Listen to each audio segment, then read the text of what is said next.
The following is a presentation of the St. Louis Chess Club.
Hello and welcome back to week 4 of the Pro Chess League. As always, my name is Caleb Denby and I'm joined by the wonderful international master Dorsa Derakhshani. Thank you. And today we're going to be covering our match against the California Unicorns. But before that, why don't we see where all the teams stand so far into this season with the team standings. Here we can see in our Western Division there is one team ahead of us, and that is the Canada Chess Bras. So we'll definitely be looking to make up some ground here this week against the California Unicorns, who currently stand in 4th place. Of course, the Chess Bras and the Archbishops are the only teams to go undefeated, I believe, this far into the season, with the New York Marshals and the Unicorns following close behind. The Eastern and the Central Divisions are also quite a close race over there, with a few teams heading up the leaderboards in each division. Well, Dorsa, the standings seem to show it, and I think the fans seem to think it as well. But the Chess Bras, possibly our #1 rival. What do you think? I completely agree with that, and I feel like we do have a good chance against them, but I kind of want to see how this game goes today, because we also have, we are favored in I want to say every board. Yeah, we're actually favored in all 16 games here today. Yeah, so it should go well for us, but it'll all be decided next week probably against the Chess Bras. That's when we play them. I feel like if today we can win very decisively, then for next round we have a more like a calm, eased mind.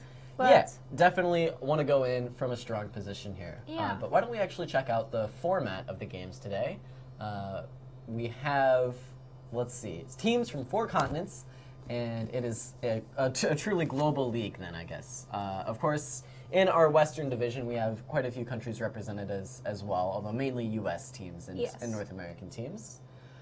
There are 24 teams in the 2020 Pro Chess League season, with 7 of the top 10 players in the world. Of course, we have a good portion of those on our St. Louis Archbishops team. And the time control is 10 minutes with a 2-second increment in each game. And of course, you get 1 point for every game you win, a half point for every game you draw. Yep. But then there's a key 10 points added to your score if you win the match. And that's how you get that number that we just saw in the standings, where we have like 60-some points, and as do the Chess Bras.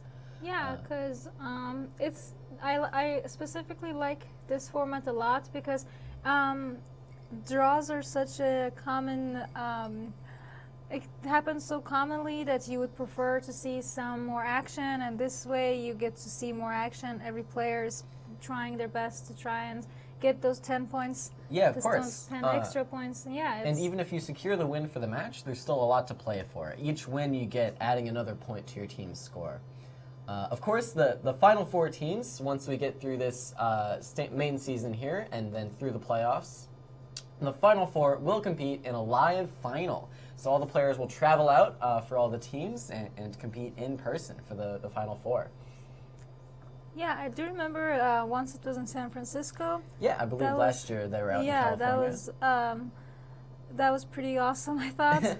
I wasn't there, but just some of my SLU teammates and, well, the Archbishop teammates were there, and I thought it was pretty cool that they were like right there playing, still online, but there. Yeah, That was- they kind of have the pro gamer setup Yeah. where you have the monitors just kind of facing against each other. So the Yeah. players are right up against each other, but they're still playing on chess.com, which was pretty cool to see. I really thought that was like, wow, like you're sitting right there, so you could just pick up a chessboard and play it, but instead you are playing against a computer. You're like, you're not really looking at your opponent Right. particularly. Yeah, So- it's an interesting take on it. Yeah. And definitely we'll be hoping to get back there again this year. Of course, we want to take the #1 spot in our division because that gives us a leg up in the playoffs where it really all counts. So a lot to play for. Why don't we actually check out what the pairings are like against the California Unicorns such a great today? idea. Yeah, let's look at the As we pairings. said, I think we're actually favored on all 4 boards for all 4 of the games. Here are the round 1 pairings. You see there for the Archbishops, we actually have the Dream Team, Fabi on board 1, Dominguez on board 2, Wesley So on board 3, and Liem Lee on board 4. All 2700s playing for these Archbishops here. Notably, board 1 for the California Unicorns is Daro Swiertz, a former Archbishop himself. He made it to the Final Four, I think, a couple years ago and played for our team. And Smite Comer before the show told me he blew it.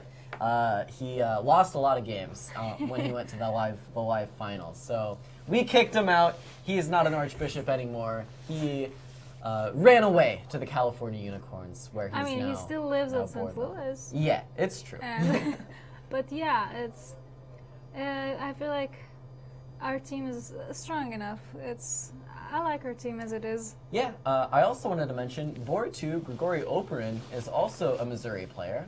He actually goes to Mizzou University, and he was also looking to be an Archbishop, but we have so many SLU players that we decided to stick with one university at a time. So he, as well, joining the California Unicorns. Board 3, Daniel Naroditsky was also recently in St. Louis playing in one of our closed events, Invitational. I think it was the Winter Classic that he played in. I could be wrong, but He's if here my very memory serves often, me. so. He comes here. And then Steven Zirk, also a former Grandmaster in residence in St. Louis. So actually quite a few familiar faces on these California Unicorns that we're taking on. Of course, you can join us here on YouTube. We're keeping an eye on the YouTube chat. We've got Stefan here in the chat, Devin, someone just with the initials FS. And so you can follow the games here on our YouTube stream as well as live on chess.com. They'll be broadcast there for all to see.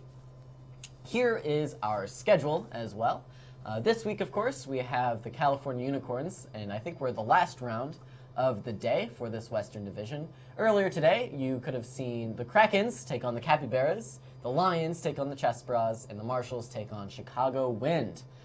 But yeah, the moment we've all been waiting for, the key matchup, is us against the California Unicorns. Yeah, I also wanted to mention about Mizzou because last semester, like this academic year, is the first year that they actually have a chess team, and Christian Chirilla is the coach there, and it's kind of funny because he's one of the best friends with my coach, Alejandro Ramirez, so it's kind of funny that they both have chess programs in like sister universities. Yeah, and a very friendly rivalry there. Yeah. Of course, and I did want to mention Grigory Oparin, who is the Mizzou player, has actually had an astounding start to this year. I think he has something like 3.5 out of 4 games that he's played, and a well over 2,800 performance rating this far into the season. Yeah, he's a very good player. He's not Fabiano. He's not Fabiano. That's a good way to put it. He's not Leinier Dominguez That either, too. and he's not Wesley So, and I don't think he's even Liem Lee. I completely agree So, with that statement. Of course, our board 4 is actually higher rated than their board 1, Daro Swiertz. So we're looking to run up the score a little bit today, although nothing is certain in chess, of course. Yeah, I feel like in chess it's really important that you just like, there's this phrase, don't lose your cool. I feel like if our players keep their cool, Yeah. we should have a pretty pleasant 2.5 hours. Yeah, it's all about finding your form, not letting a loss here or there really get to you, just playing your best chess and staying on top in this game against the I'm kind of Unicorns. wondering because 3 of our 4 players are out of the continent, if I'm not mistaken. Yeah, I think they're all still hanging out in Gibraltar, maybe. Yeah, maybe I they're am. still in One Tata is Steel. in Gibraltar. 2 is like should be traveling out of Tata Steel. Yeah. So yeah. Well, I mean, Wesley So, he's been a real trooper, playing in airports, playing in hotels. He does whatever it takes to show up for us here on the Archbishops. So I think we're just a couple minutes away from getting started here. It is 3:16, which is a minute past the scheduled start time. But I'm sure the games will get going in just a few moments here. Let's see. Anything else you want to talk about before we get going? We could mention the lights going off in Gibraltar tournament. I didn't hear about that. So I saw pictures, and some of my friends are playing there, so I'm also following the tournament.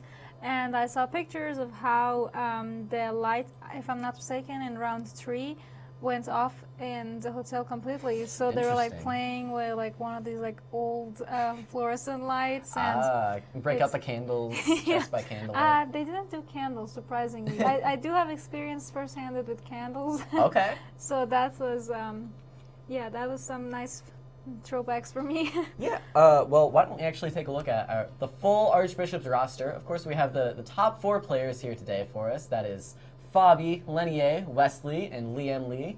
Of course, someone you have not seen yet, the very exciting Jeffrey Zhang is perhaps a very, very strong board 4 as well, who hasn't yet got the chance to show his stuff. But he's a new Archbishop this year. We're hoping to get him some action.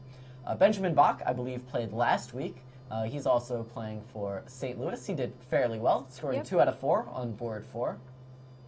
And Nicholas Theodorou as well is another player who we've seen play, scoring 2.5 out of 4 on his board 4 performance. Very impressive stuff from the International Master. Of course, other players you might recognize from previous years. We've got Josh Bloomer there on the lower end of the roster, along with Julian Perleco. Julian, of course, making his appearance in California last year for the World Championship winning team.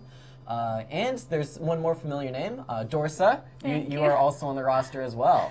Hopefully, we'll get to see you play some games. Whatever is best for the team, I'm happy with that. But Of course, yeah. Yeah. What openings are we expecting to see is a question from the chat room. Last week we had so many Berlins. Lots of Berlins. Leinier has been the real Berlin player. Yeah. Hopefully he mixes it up a little bit. I'm getting sick of it. But, a lot of E4, E5 in general. Yeah, I'm going to go with bunch of Nidorfs, some Nidorfs. Berlins. Okay. Ooh, I want to see a dragon. Yeah, maybe. We'll see what happens. Yeah. But of course, I guess you're a big E4 Yeah. E4 fan. Yeah. Personally, I'd like to see some more D4 openings. This is where I'm comfortable. It's what I like talking about. I feel like one of those lines that is kind of interesting to play, but it's not like you can use your human instincts and mix of a computer. Right. As like Catalan. Yeah. So I feel like Catalan that is- would be like a nice mix to see, because we could see probably some new ideas I could use in my games. Yeah, And, of yeah. course, doing this commentary is actually sometimes helpful for the chess game. Seeing what ideas these players have out of the openings, seeing how Yeah. they handle certain positions is very nice. So, yeah, once again, the time control is going to be 10 minutes with a 2-second increment, which is actually new this year. It's down from 15 minutes plus 2, so the players have even less time to think, and time is all the more present as a factor. Yeah, once again, you see the format there. With that 10-minute with a 2-second increment time control. Well, why don't we actually take a look at the schedule for next week as well? I can't really hype this up enough because next week is the week where we take on the Canada Chess Bras. You see us there, top billing at 10 a.m. Pacific Standard Time. That is, of course, 12 p.m. Central Time here in St. Louis. And this is really going to be the matchup to look out for. So next Monday at 12 p.m. Central Time, 10 p.m. Pacific Time, be sure to tune in because that's where I think the top 2 places in the division might be decided right then and there. The Chess Bras against the Archbishops. Of course, you can watch those other guys later if you want, but really the one to look out for, Archbishops Chess Bras, next Monday at 10 a.m. Pacific Time, 12 p.m. local time here in St. Louis. With that in mind, Like we said, we're favored on 16 out of 16 games here. So what score are you hoping to see from the Archbishops here today? Hoping or realistically? Realistically, what do you think? I'm gonna go for 12 to 14. 12 to 14. Yeah, I think that's a good number. I think what we can hope for is, Fabi and Leinier, let's say they both win every game. I trust them. And then board 3 and 4, let's just get some draws. So I think 3 out of 4 is a good goal for each round, which gets us to that 12 marker. I think 12 is a nice score to get. Yeah, I was also just thinking, so Darius just switched from Poland to US about maybe a year-ish ago. Yeah. And so I was thinking he might be hoping to play US Championship this year, which, well, I don't think that the invites have gone out yet, but he should be one of the viable candidates. And so if he does plan on playing that US Championship, then here is like a... how do you say? It's a good practice run. Yeah, against these top players. Because of course you're going to see Fabi there. You're going to see Wesley there. You're going to see Leinier Dominguez, and Liem Lee probably not going to play in the U.S. Championships. No, maybe not this year. Yeah, maybe we'll get him to switch federations as well. Just collect all these 2,700 grandmasters here. Yeah. But yeah, it'll be interesting to see how Daro handles playing these top players, and maybe it'll give us a little sneak peek of what to expect come late March, early April for the championships this year. But I think probably another week or two before they have a clear idea who is going to be invited, or like the wild cards and stuff. Yeah. So yeah. So once again, if you do want to follow the games for yourself, we are going to be showing them here once they get started. But you can also go to chess.com, and then if you find Chess TV and their official stream from their page, and let's see, maybe we can go under the little TV icon on the left there. Ooh, hold on. It's a struggle. Yeah. Do you see where it says today? I am on the left, further left, further left. Yeah, down. Whoops. Today. Click Chess on that TV. live Chess TV. You end up here, and then you scroll down just a bit, and you click on Archbishops. You will automatically follow all 4 of the Archbishops, and you'll see all the games once they get going.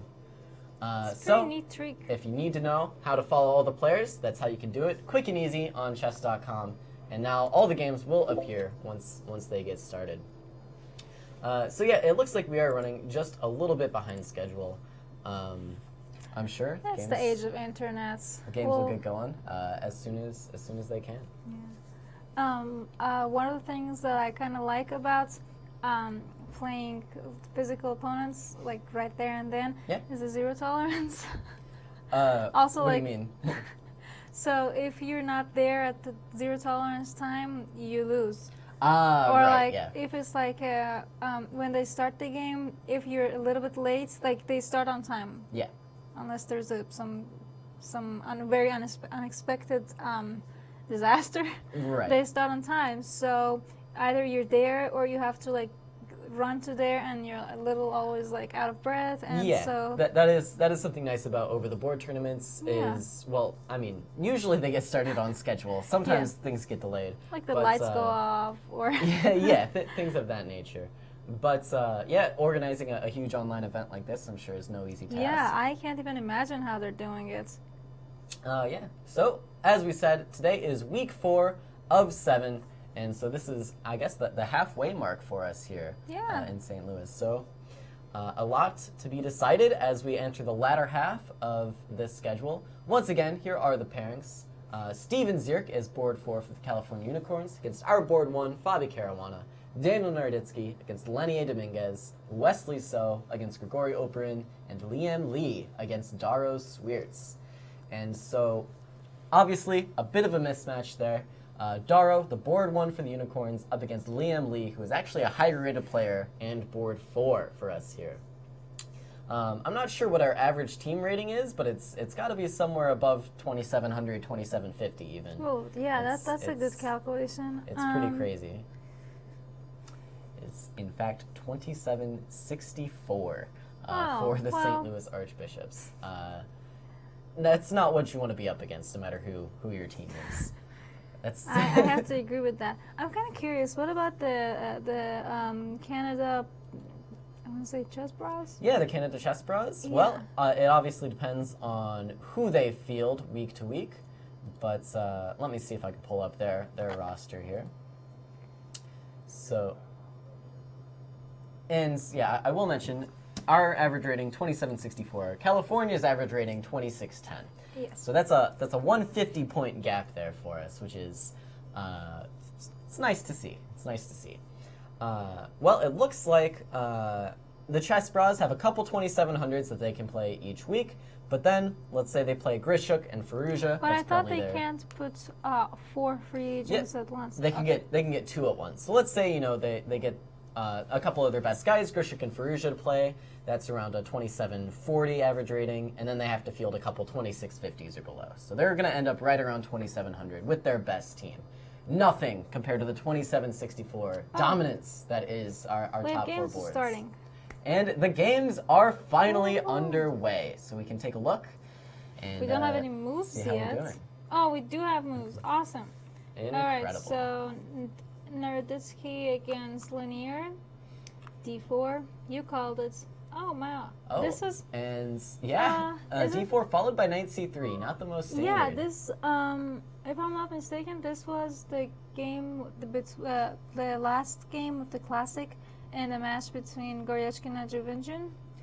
Yeah, I actually didn't see the final game. Of course, Ju Wen-jun retains her title after winning the Women's World Championship. but in the again. rapids, she won the tournament. Yeah, it went to tie breaks. Yeah. But yeah, so here we see this knight come out to B5 early on, and that's why you This see knight this on A6 is slightly awkward knight A6 yeah. to defend the C7 square. but this is still all pretty much normal theory considering. Yeah.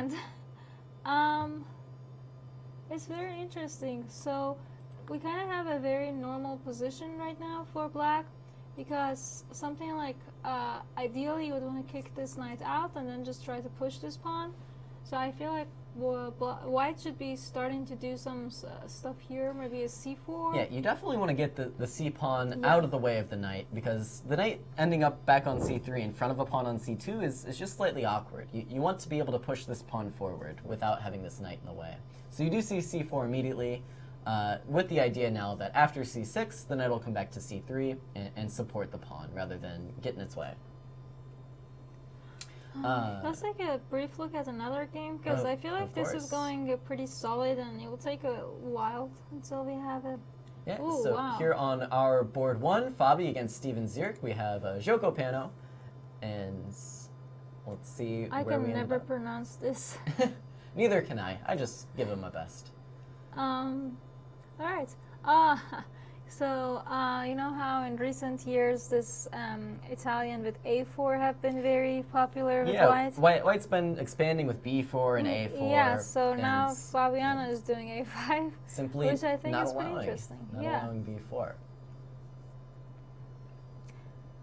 Yeah, I really like this, just taking all this space over here. Well, is that a pawn? Allegedly. You either take it or you don't, I guess. Yeah, I feel like bishop b5, you kind of have to take it, but Fabi is blitzing out pretty fast. So my guess is is there some discovery? Like, what is there to worry about here? Like, bishop takes a4, and then I don't know exactly what Fabi's plan is. Well, first of all, I don't know his preparations. But bishop takes a4. Bishop is least of all kind of misplaced over there, because the bishop on a4 is not really doing much. It's like a slightly worse Lopez. Yeah, but the bishop might drop back to c2, and then I guess there is this open a file for black, but I'm not sure exactly where all the compensation comes from. Perhaps actually, okay, so bishop takes a4, you capture this bishop. Yeah, After queen takes a4, maybe knight b4 is the idea. And if queen d1, just yeah, take you on take d3. this d3 pawn, Okay. you have a very powerful knight. In fact, f2 might actually come under some pressure. And so Steven actually avoids these complications and plays knight c4 instead. All right. I feel like this game is going kind of our way. just have to be careful because at that line that you just mentioned, Yeah. now white actually wants to take on a4 because queen a4, rook a4, knight b4 doesn't work anymore, just queen d1. Yeah. It seems like you can probably just play knight e7, Yeah, right? it seems like Defending a very- the a-pawn, offering the trade of these bishops. Also, Starting you- to reroute your knight to the king's side. Also, you would have ideas with just knight g6, or maybe if you feel like it, some d5s or f5s or just some ideas. Well, yeah, the knight recapturing on d7 is actually pretty much telegraphing that Fabi wants to play f5 here. He's removing the knight out of the f6 square to make room for this f5 push, which the knight on e7 can support quite nicely. Of course, generally, you want to probably counter this as white by playing in the center. So I would expect to see the move bishop e3 and maybe d4 to follow. Yeah, I was also thinking about a move such as maybe, what about something like b5 now? If bishop c5, now you can just take knight takes c5. Yeah, probably white will just have to retreat with something like knight d2. And I think white really does want to play this move d4 as soon as possible here. Otherwise, these moves like f5 are going to be a little bit problematic. Yes. All right, I like this. Let's leave it at this and go check, see how are we doing with our white pieces. Yeah, so a lot of tension in the center here. And of course, Grigori Oparin is board 2 from Mizzou up against our board 3, Wesley So. And I do want to mention, Grigori has been hot recently. He scored 3.5 out of 4 the last match that he played with a performance rating well over 2,800. So he's one to look out for in this match here. Oh, he's definitely a good player, but, well, so Wesley. Yes, so is Wesley. That's a very good point. And what we have here is a lot of tension in the center. Both players occupying all 4 central squares. I feel like this is not something that both players have done as their home preparation, because like in this move, just after knight g3, just to play d5, black spent about a good minute and a half thinking about it. Yeah, Wesley does have a bit of a time edge already. And now bishop g5 holds all the tension in the center and creates some threats of taking on d5, maybe involving a bishop b3 to follow, and you might see this f7 pawn come under a little bit of pressure. Yeah, I'm also kind of thinking, so this bishop on g7 is not something that you're kind of used to with Lopez. Ooh, so especially. You see, yeah, so black kind of flinches first and takes all the pawns in the center. But now this pressure on f6 might be slightly awkward. And in fact, there seems to be a tactic, right? Rook takes e8 is threatened, so you have to take on e1, I guess. Yep. But then, does Wesley have something in mind for that? Well, it's gonna check. It is check. So wait, it's just check. I'm sorry. So white's winning a piece. Everybody happy with agrees. that. Wesley's up a piece. Rook takes e8, wins the game. Game over. Black resigns. This bishop is way too. Yeah, Wesley's up a piece. This game is Wait, what over. happened?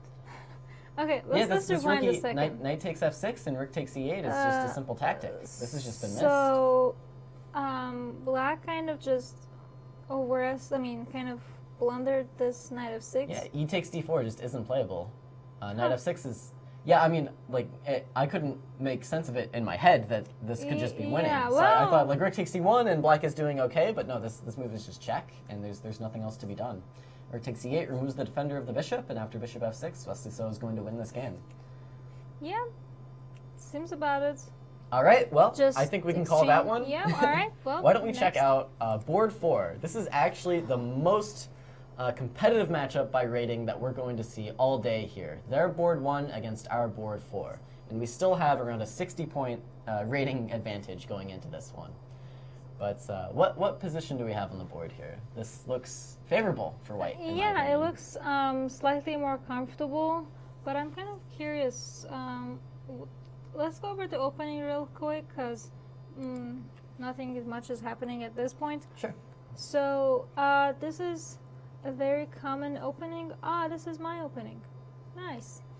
I mean, I played this with black as well, and it just feels so nice to have this much space. So I guess it's a slew opening. Never mind. Makes sense. Yeah, Of but course, Daro is still your slew teammate? yeah. So, Year wow. 5? So you've got 2 teammates in this game. Liam Lee, an archbishop, and Daros Roots, a slew Billiken, I guess. Yeah. But this a move such as from what I understand, the idea is that if as white you can try to push on for d4 and take control of center, because after d4, black kind of has to take. I mean, eventually when d4 happens, because if not, then black's pawn structure would be pretty bad. Of course, this f6 pawn, not really ideal. So e4 is kind of trying to prepare for that, and this queen d3 seems nice at the moment, but I mean, couldn't I just do something simple as bishop f1 kicks the queen away, and now d4 will follow quite quickly. In fact, immediately. Yeah, and you kind of have to take it, because if not, d5 is coming up, d takes c5 is coming up, a lot of things are coming up. Too many threats to deal with. Yeah. So just take.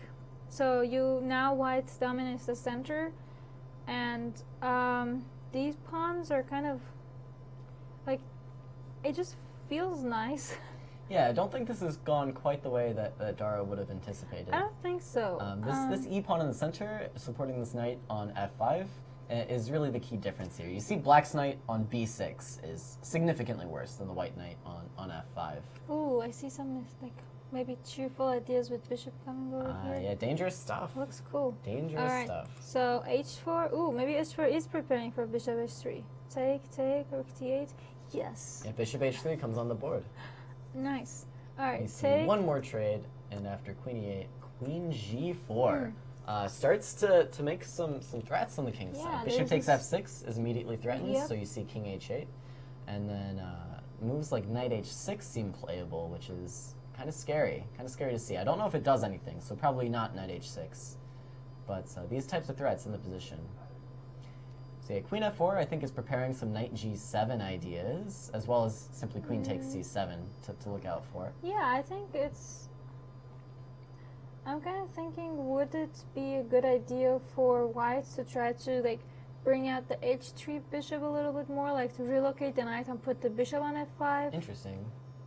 I think I mean, I things literally... like h5 and h6 seem like a very natural plan as well. You have a lot of pressure on these dark squares, and if you can just thrust this pawn a couple squares more forward, I think black's just going to be checkmated. Of course, h5, black would want to capture that pretty immediately, so that's kind of the barrier to overcome. Yeah, I mean, I really like this idea of just keeping the pressure and just improving your pieces. So I think we have a result. Yeah, Wesley So did win that game. Of course, he was just up a clean bishop from the opening. Yeah. So as expected, Wesley So gets us off to a good start. Yay. As I said, my goal for the team is to get at least 3 points every round, and so we're well on our way to doing that. Yeah, I like that. That's such a good goal. All right, let's take another look at our board one. Yeah, of course, this is a very key game, and this is looking good for Fabiano. Wait. This knight on f4 looks very, very powerful to my eyes. Right? Yeah, h3 is simply hanging. Steven has to do something about it. This Oh, wait a second. is that playable? maybe queen h4. Queen h4 is nasty. So this is actually what happens. And if queen e3, just... Queen e3, I guess it's... there's some checks. I don't know how I feel about this. Is I like white, my pieces. Is white up a piece? A little bit. It's just up a piece, huh? Just a little bit. That's not so good. What happens? I wonder if this was just like a blunder from Fabi. He played this pretty quickly. Yeah, I mean, he's up 5 minutes, I'll give him that. But the king can run to the queen side now. There's no perpetual. I guess you can play a move like g6 to try to open things up, but the knight on d2 actually defends this f3 pawn. And yeah, there's some more checks, and Fabi captures a pawn. I'm gonna guess a blunder. I think white's just winning here, simply. Yep. You did ask for 3 out of 4. Yeah, that's true. That's my goal. I guess I didn't expect though Fabi to be the one to give up. So the thing is, this, even though it's a piece less, it's not as easy as the game here with so Right. Wesley. In this case, at least, White's king is Yeah. slightly weak, so there is Look- the potential for Steven to go wrong here, especially with little time on his clock. Yeah, but it's objectively, White is crushing. This is just over. Now Fabi, of course, opens up the C file, looks to invade a little bit, but I think you can expect a win here for the white or for the white pieces, as I said. yeah, it's Yeah, Rook C1 makes the threat, but it's not so difficult to parry this one.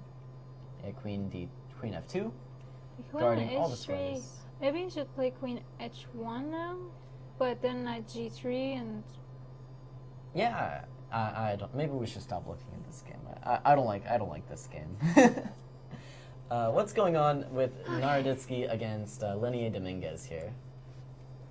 This one does not seem to be too much for either okay, no side. pieces are hanging. No pieces. Both sides have 2 minor pieces. Okay. They even have the same number of pawns. Good. I feel like this game, both sides still have realistic chances Yeah, of. I feel like if anyone's going to be favored, it might be black with the 2 bishops. But Yeah. the bishop's not totally useful. Although this move seems. Can I not take this and play bishop b2 to win Or pawns? just take bishop takes e3 check. This is wait. But yeah, bishop- that's just a winning king and pawn in game. Why isn't do it? people keep blending their stuff with checks? If I don't understand. I don't understand. can't I just take on d4, bishop takes d5, bishop e3, if king e3, Okay, I guess. d5, king f4. I think this one is probably a draw, right? So bishop d4, bishop d5, bishop e3. Let's say king e3. Pawn takes d5, king Yeah. d4, and then king d6. I'll play f4, and there's no entrance for the king anywhere. So instead we see this, but now I think bishop b2 might pick up a pawn. I'm not sure. Oh, and we have a little hiccup there in the stream. So yeah, as I said, I would have expected bishop b2 there to attack this a3 pawn, but that's not what we see. Instead, king d6 is Leinier's choice, and I think this game is probably looking to be a draw. Yeah, it seems like it too. I feel okay. So the problem is you can't really move the bishop from f6 anywhere, and at the same time you don't really want to move the knight from f3 anywhere. So this bishop and this knight are just gonna hang there, and you're also not gonna really move your pawns as well. Yeah, of course, you would love to play a move like e5 and f4, but it's difficult to achieve, especially with this knight now landing on d4, where it kind of pressures that f5 pawn. Why don't we I think this one is looking to be a draw. I really want to go back to Fabiano's game. Yeah, we can look at Fabi's game. I think Lee's game Okay, is take also a deep breath. making There some, might be some pieces hanging. improvements. Yeah. Okay, brace for impacts. Fabi is still down a piece, though, it looks like. I'm not sure about this one. I think we see Nah. Wesley in the chat a little bit. A little bit. Also, JJ is talking about the Yeah. samurais. JJ, another Archbishop as well. Deep on the roster. We haven't seen him get a chance to play yet, but He's in Gibraltar dealing with the of course. the big tournament happening over there. Mm-hmm. Yeah. To be fair, in my experience, I did manage to draw one game like this. It was like a queen and bishop and bunch of pawns against. I had a queen and bunch of pawns. Yeah, queen endgames are notoriously difficult to figure out, especially in situations like this where Steven is down to his final seconds on the clock and there are a number of weak pawns in the position, right? You can imagine if this a2 pawn falls, it'd be very, very conceivable for black to win this game, Yeah. with this pawn on a2 being so strong. So now you're gonna take on f3, I want to say. Yeah, Because so you might play queen a1, but then you can take on g4, so I think you do have to capture f3 right now. And then, okay, so he gives a check first, and now takes the f3 pawn. And this one is going to look to be a loss, I think. Yeah, I mean, So still some checks. yeah, there's still plenty of checks to go around, but eventually, how does White want to win this game? Well, a I little feel like unclear. White. I really want, as white, I would really want to try to activate my pieces. So like the king on g4, I kind of like it, even though it looks a little awkward. But then at the same time, that knight's coming to something like e4. Yeah, e4 seems like a great square for this knight. My question is, so I guess Fabi can't play something like queen b2, because then queen c4 would defend the pawn on a2 and activate. Although we do see him play it, so there goes everything I just said. But well, it's kind of dangerous. Oh wow, f6 is a huge commitment from Steven. Queen g6 and just take f6 pawn. Least of all, if you don't want to open up your king too much. I'm sorry. What? Oh, I'm so sorry. I just thought the queen was on b1. Whoops. You're skipping diagonals. A little bit. Happens with best of us. The good news is every trade of pawns gets Fabi closer to, I guess, a drawn endgame. Although now Steven is looking to just, I think, outright checkmate this black king here. He is allowing some more checks, though. Things like queen e2 and queen g2 are both playable. To my eyes, I think I would play just a simple queen g2 here. Wow. e4 is some bravery. So either our odds aren't working. Is there checkmate here? Why are some people saying... Okay, why is So Wesley saying draw? I don't know. Is it a draw? It might be a draw. I don't know. I mean, I would assume that black gets checkmated somehow in these positions. It seems like it. This queen g2 move seems like it you do have to give a bunch of checks as white. Might be doing well. As black, sorry. So notably, you really can't trade the queens here, and you also can't take a2 due to checkmate. There's queen d8 check, I suppose. Queen f2 check as well. And now e3 maybe. e3. Oh, e3 nice. looks powerful. Yeah. Is black winning? e3 wins the game. Wait. e3 just wins. e3, you trade queens, and then you make it. What? Fabi! What? What? e3 won the game. There's nothing to miss. Well. What is? Oh my god. Wesley So agrees with me. I'm not making it up. Right, e3 won the game. What is happening? This feels kind of wrong. What happens? Isn't oh my god, like and he's getting checkmated. A little bit. Oh no, it's checkmate. Fabi, why? That was unbelievable. How does he miss e3 here? How does he miss e3? All right. Let's take a look at. How does he miss e3, let's double Dorsa? check. Let's triple. Okay, I'll go back. check. Wesley So agrees with me. I trust that guy. So yeah, queen f5 is where we need to back up to. So forward a bit. So queen f5, simply e3 here, and black is queening by force. The white queen is pinned to the king, so it can't move. The knight might come back to e4, but then we'll simply trade queens, push e2, and then e1 is unstoppable. So huge missed opportunity for Fabiano Caruana there. But before we talk about that too much, there's one game left in play, and that is between Liem Lee and Dorsa. Let me just say, this game ended in a draw. Yes, as expected, this game not amounting to much. But Liem Lee is playing Daro, and they're in some severe time pressure here. Wow. All right. Okay. Let's keep our focus on this game. I can't believe it, Dorsa. Take a deep breath. So c6 is hanging.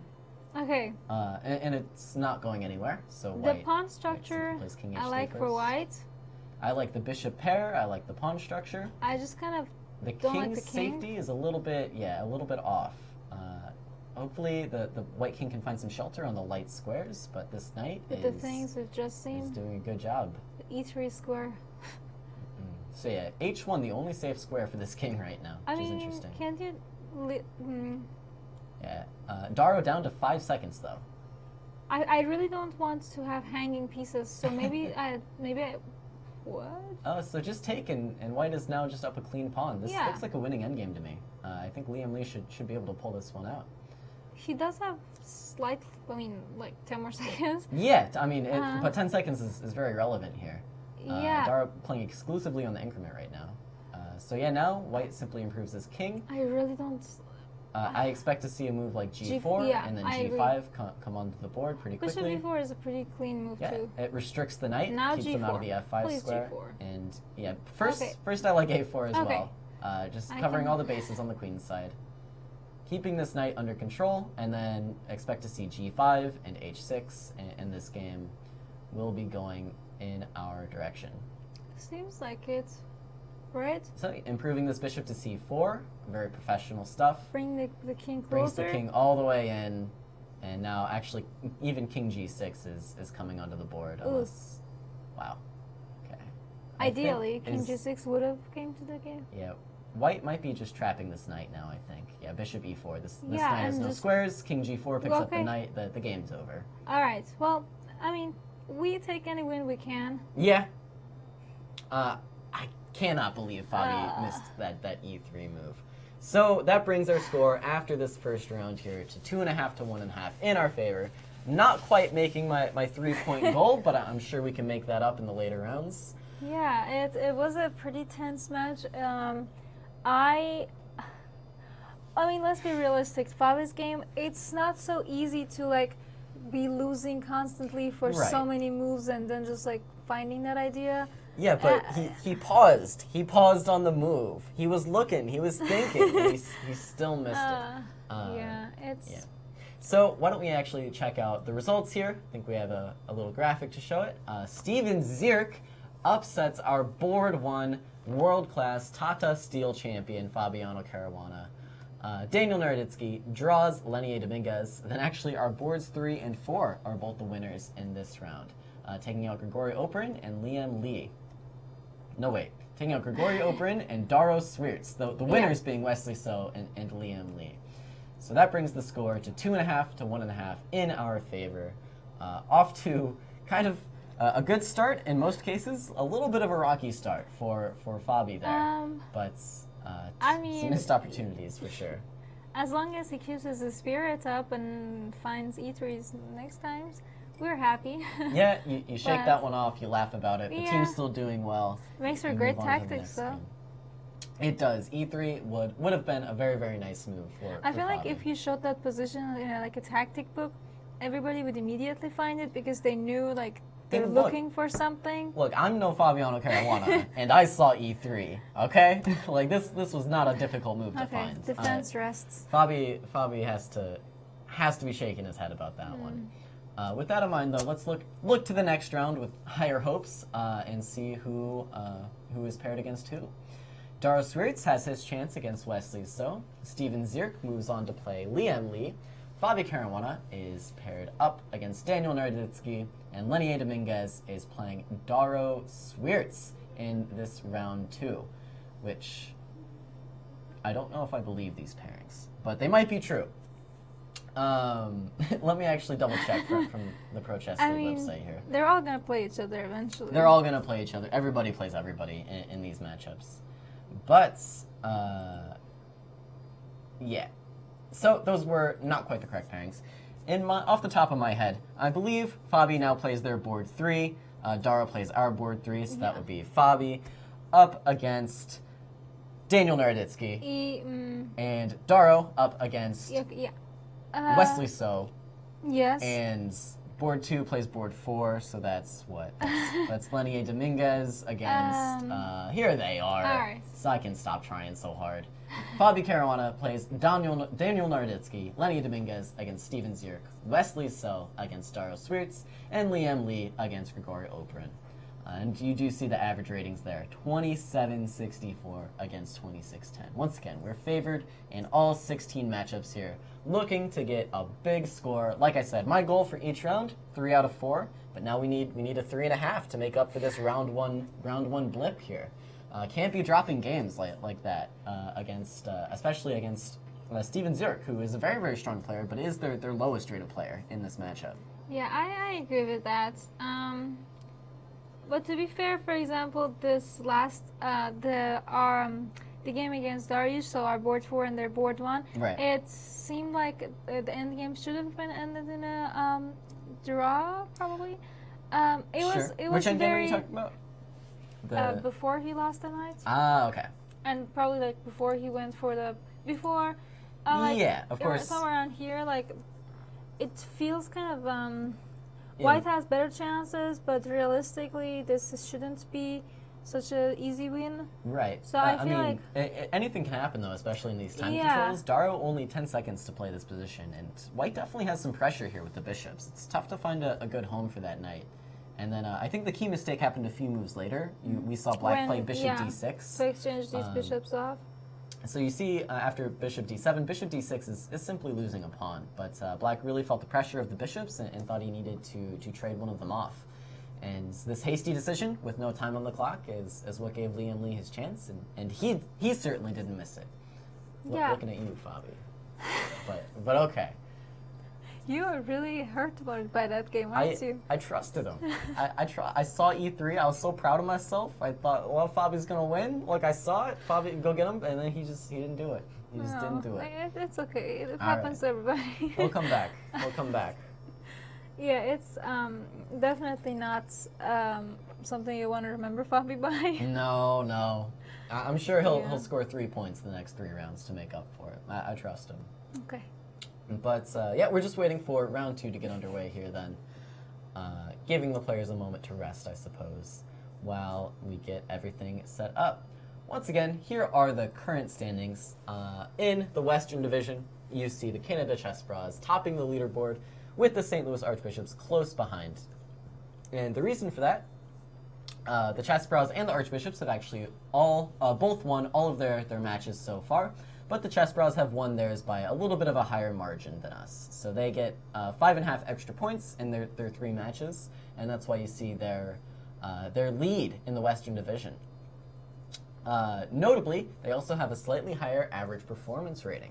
So they deserve to be up there for now, but come next week, that's when we get our shot at playing the Canada Chess Bras. And if we take them down, we will be soaring into first place in the Western Division. So that is the goal. You do see here the schedule for next week. Mark your calendars, 12 p.m. Central Time, 10 a.m. Pacific Time is when our match against the Canada Chess Bras will take place. And that'll be one for the ages, possibly to decide the Western Division champion. Yeah, I can't wait to see how that one goes. It's definitely. I think that's definitely the game that we're all gonna be waiting for. But fun fact, according to my last information, Pan Am's is going to be happening this Christmas, coming Christmas, in Canada. Oh, so, very interesting. Yeah. Some people will have trouble traveling. Yeah, tough to get all the passports worked out there maybe. But yeah, the Canada Chess Bras doing a lot for chess in Canada, the Chess Bras are. And it'll be interesting to see if they manage to make it to the playoffs as well. It looks like their chances are good, but we'll certainly be fighting them for that #1 position here in the Western Division.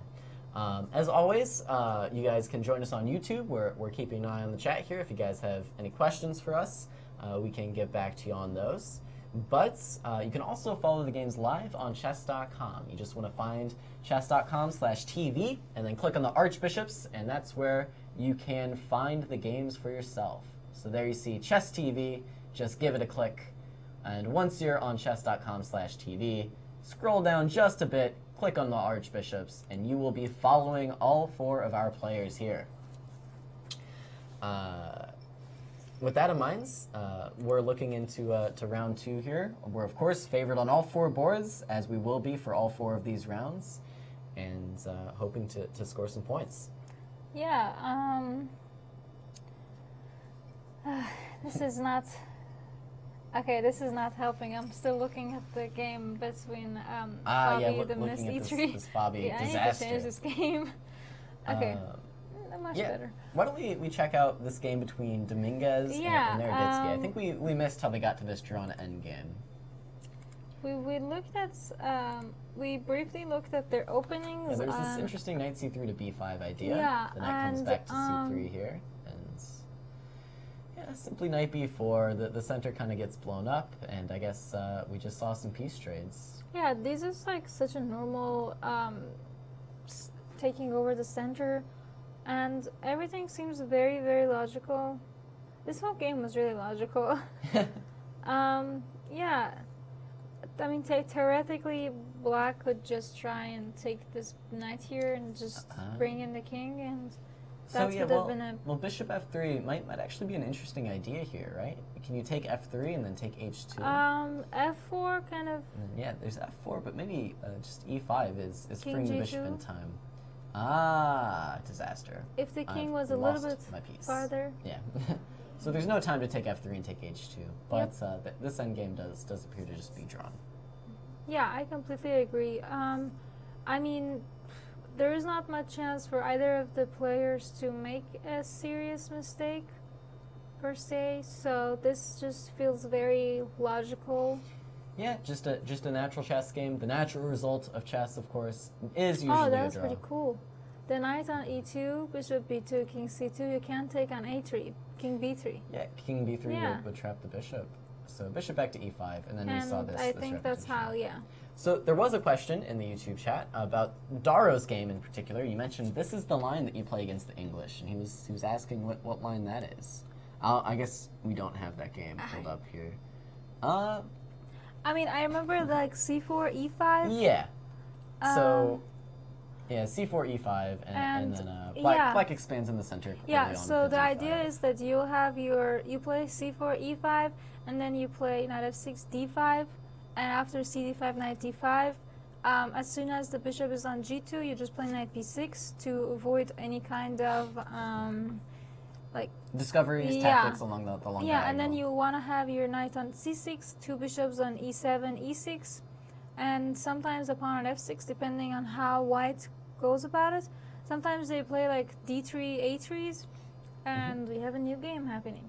Yeah, But- so of course Daro's game perhaps not the best example of how to play this position as black, because Yeah. white ended up with a little bit of an edge. Yeah. But yeah, you just expand in the center early on, try to take some space.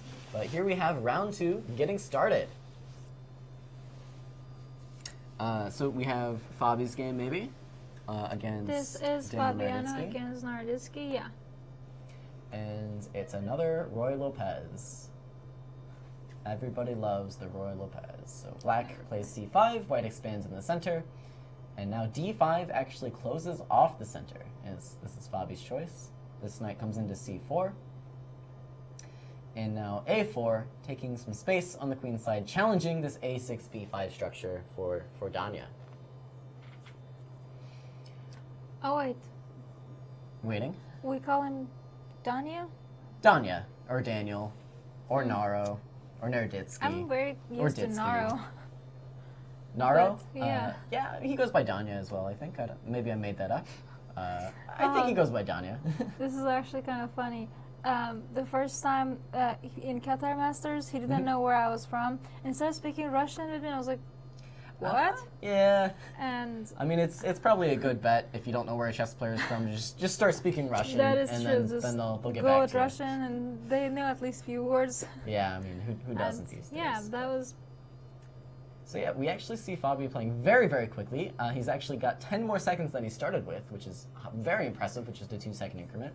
And he has expanded on the queen's side, This is a pretty locked nice... the pawn structure. Yeah, well, I think something that's you have to be mindful of is these b4s, because if b4 is kind of closing everything off, so you like... Whoops, nope. I'm not guessing moves. I'm just saying, like, if c4, yeah, you definitely don't want to take this. You also don't want to keep it just like this. Thank you. So yeah, b4 is played. Yeah, b4 so is does not this- everything is just gonna happen in the king side. So Right. some f4 is gonna come up soon, or some f5s. Either So, one that can. I guess the question is, does the closing of the queen side favor white or black here? Because both players now looking to play I on the think king side, that but move it's, just answered your question. it's a question of who's faster, right? Yeah, g4 is Yeah. kind of paralyzing the ideas with f5 for black. Now you're gonna move that knight, This then knight- you get knight g4. This knight could come to f4, or maybe even the g7 square, where it can kind of support the f5 push, I think. I like this move, knight g7. I think this is a nice idea to support f5. And then I'm not sure how white wants to really deal with it. Okay, so knight f4 instead. And to my eyes, I would want to capture this I knight. don't want to take that. You don't want to take this knight? I want to take and play e5 and then enjoy my open diagonal and my Okay, open I forgot rook. about e5, but let's see, does e5 actually work? Maybe not. due to the fact that you can take this pawn. And then, Bishop f6. yeah, bishop f6 would be the problem. I'm trying to just think, though, if knight takes d7 is anything. Bishop a1. Knight f8. Bishop c3. Ooh, rook e8. Rook e8, yeah. So there's some They're complicated going tactics some- to be calculated here, which is probably why Fabi is pausing. Yeah. Really, if e5 is working, then you should take this knight, and if not, you should probably let the knight stand on f4. I think. Do you agree? Or Yeah, I completely agree with that's my statement. And if you want to keep then, well, you don't want to keep the knight on f4. okay, then- so he captures and does not actually go for e5, and instead is sacrificing the exchange here, which Danya immediately captures, wasting no time thinking about it. And White definitely will have plenty of compensation here. There are not a ton of Well- open files on the board, and if Fabi can launch an attack on the king, it's going to be well worth it. Well, the question is, how are you gonna get that attack? Are you Well, gonna start it like I wanna- h4? Yeah, h4 I think is a natural way to start, and if h5, I guess g5 might be the thing to look out for. But I mean, if I'm Fabi Caruana, I'm considering capturing on g5 if a pawn lands there.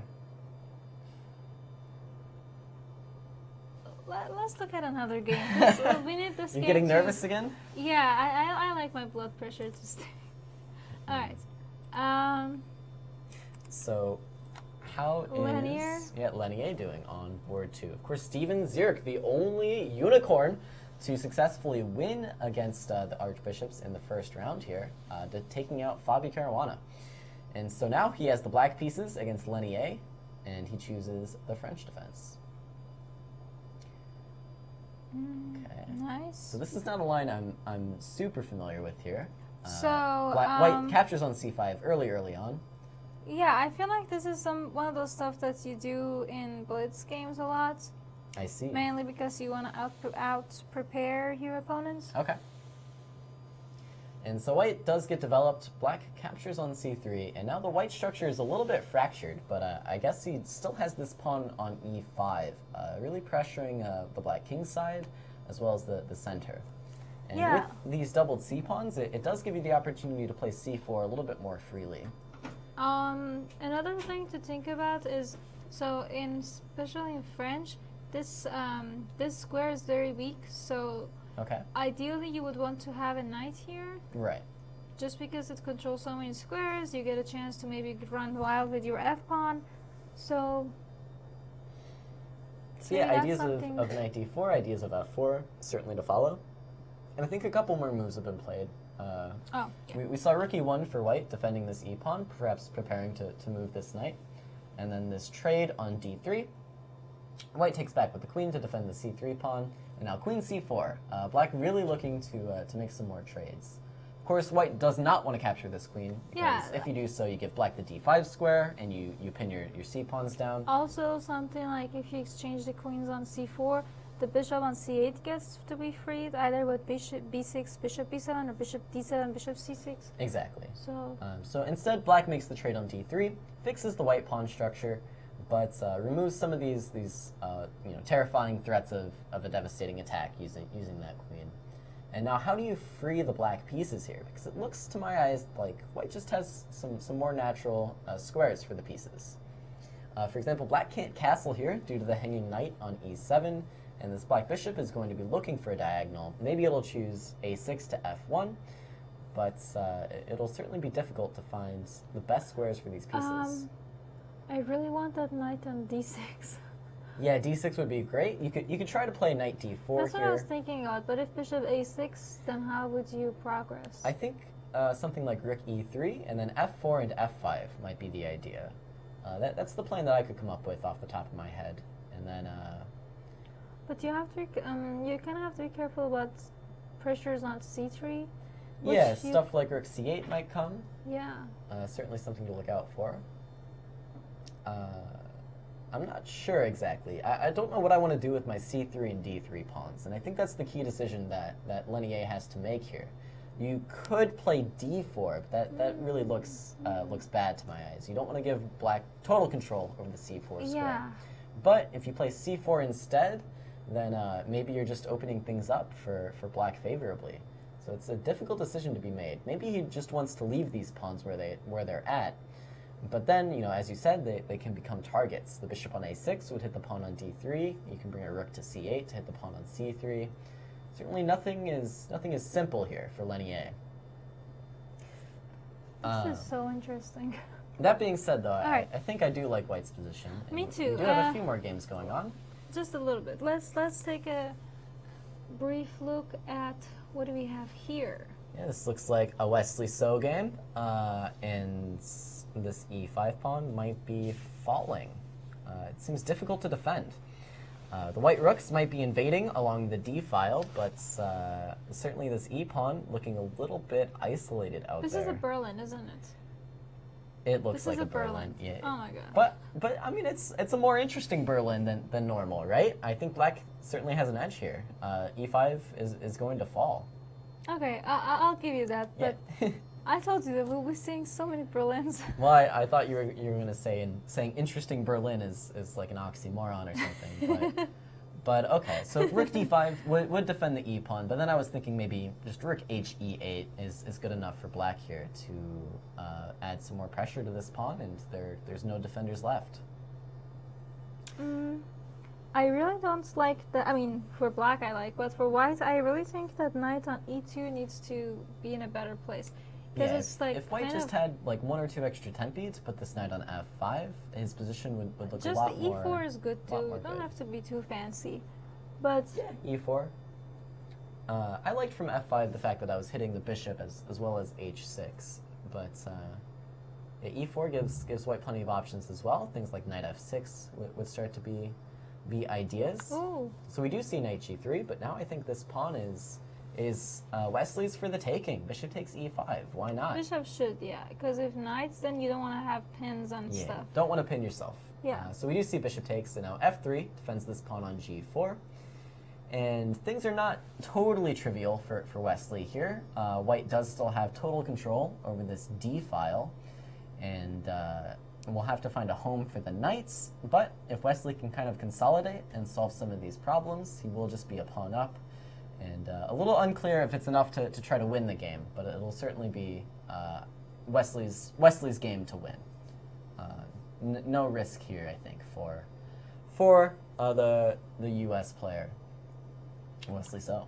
These are, I feel like this is, it's most likely going to end in a draw, but I think I agree with that statement. but it's definitely an interesting game because both white and black have some weaknesses that if they're not careful, it could go pretty wrong. Yeah, I think knight c6 might be a really good move for Wesley. Yeah, I here. like that a lot too. But then knight Yeah. f5. Yeah, knight f5, I wanted to play h5 the second you move this knight from g3. And that's why I think things are maybe a little bit more awkward for Daro here.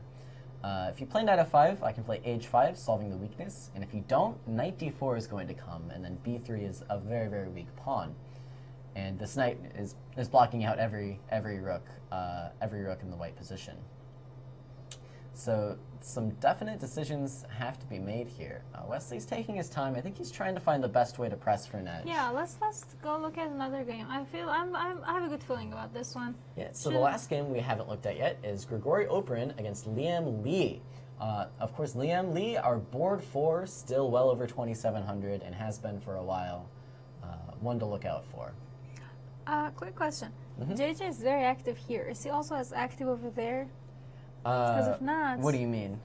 like he's very active, especially like on our games. Well, He's of guessing course. the moves. Yeah, So he's not, following. He's not in the YouTube chat, but I think he is following on chess.com. Okay. So here, Liem Lee seems to be up a full knight. I don't know how that happened, but I like his chances. We This were not is complaining. The second game that we've seen from Grigori, where unfortunately he's just gone down a piece.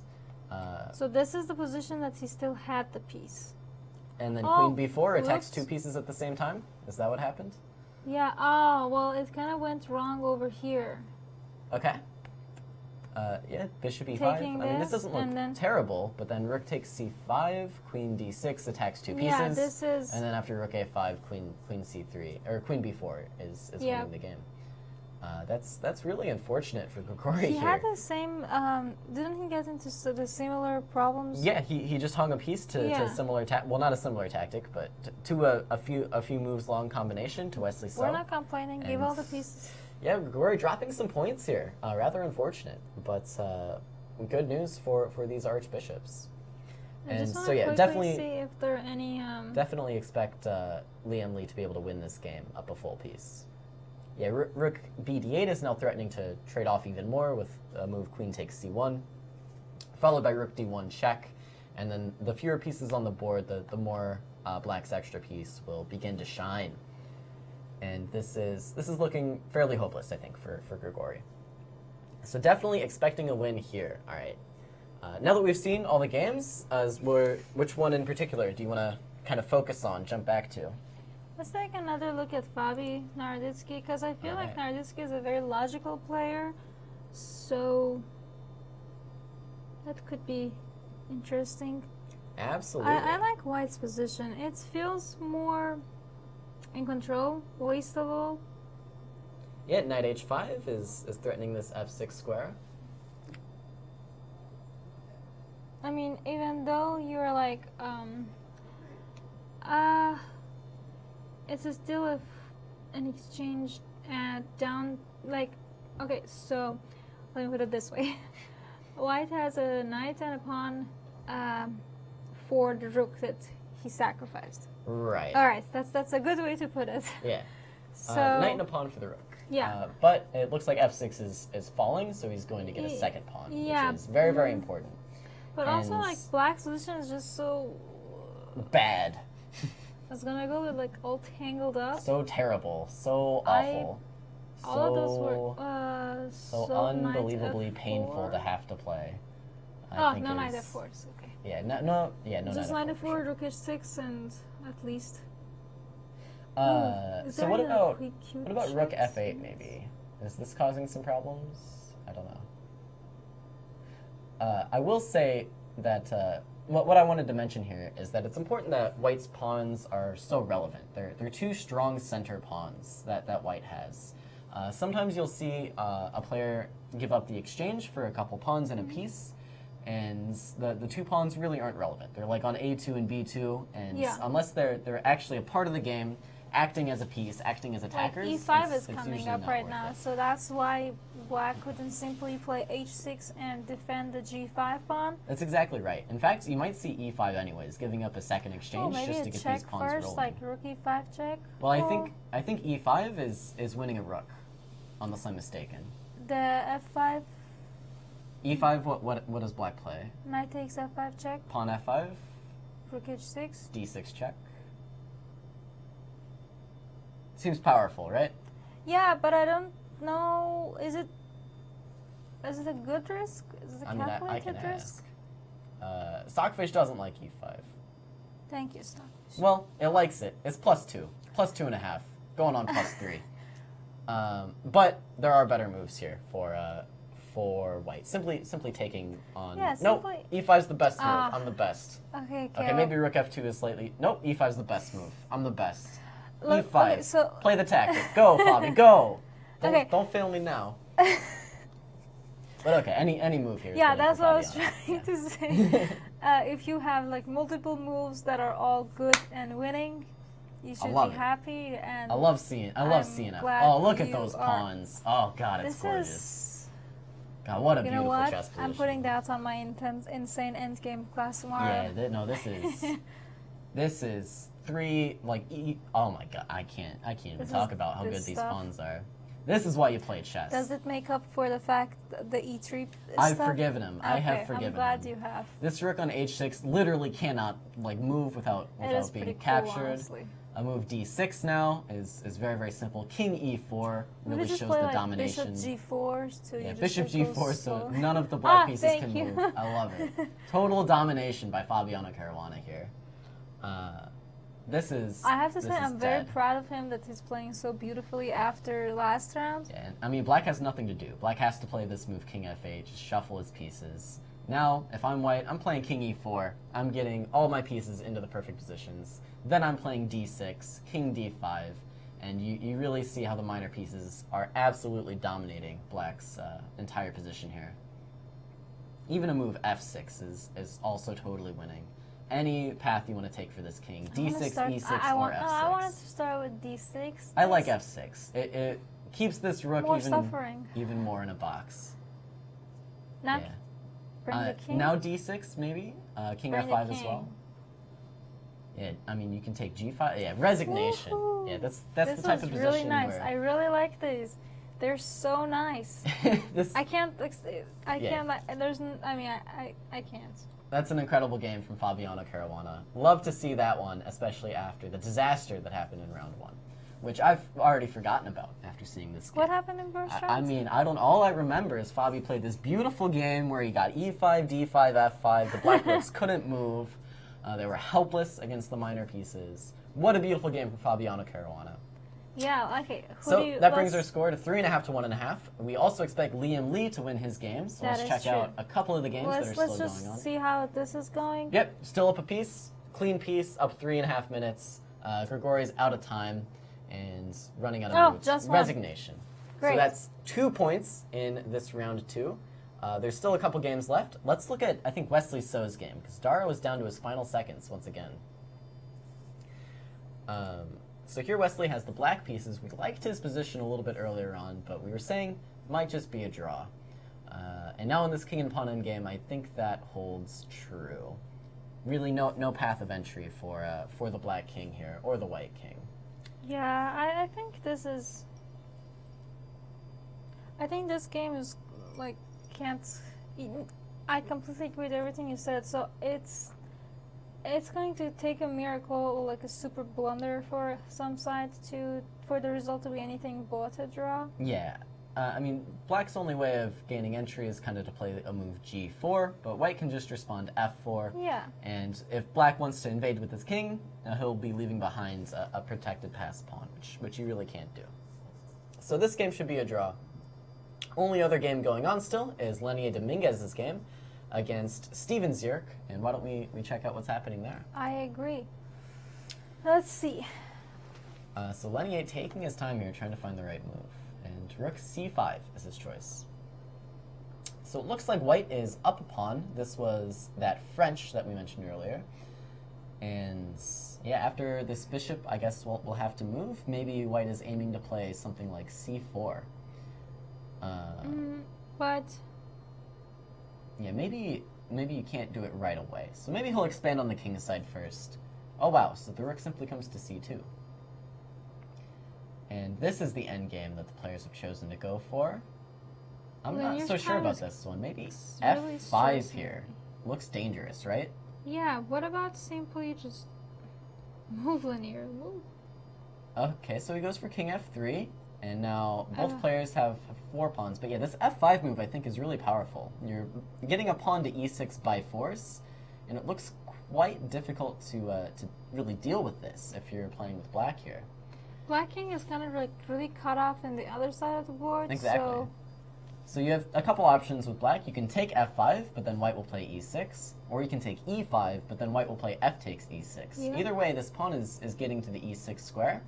And with a pawn so far advanced, you need something very, very concrete to be able to keep it under control. So what is Steven's idea to stop this pawn? You can play rook h1 to try and get to the pawn. Or, yeah, rook h4 is also an idea. So you also stop with the d5 ideas? Yeah, but now rook c8 and d5 will come to protect this pawn. And the question for black is if he can get his king back into the game. Rook g8 is playable though now. Yep. Interesting. And you just pick up all those fun pawns? Yeah, you pick up some pawns, and hopefully you can actually play a move c4 next. I think this is the way to continue the game. I think c4 would be kind of powerful. The rook can't be drawn away. Oh, okay, so he just captures instead. Oh, and now this check. What about Push. e7, right?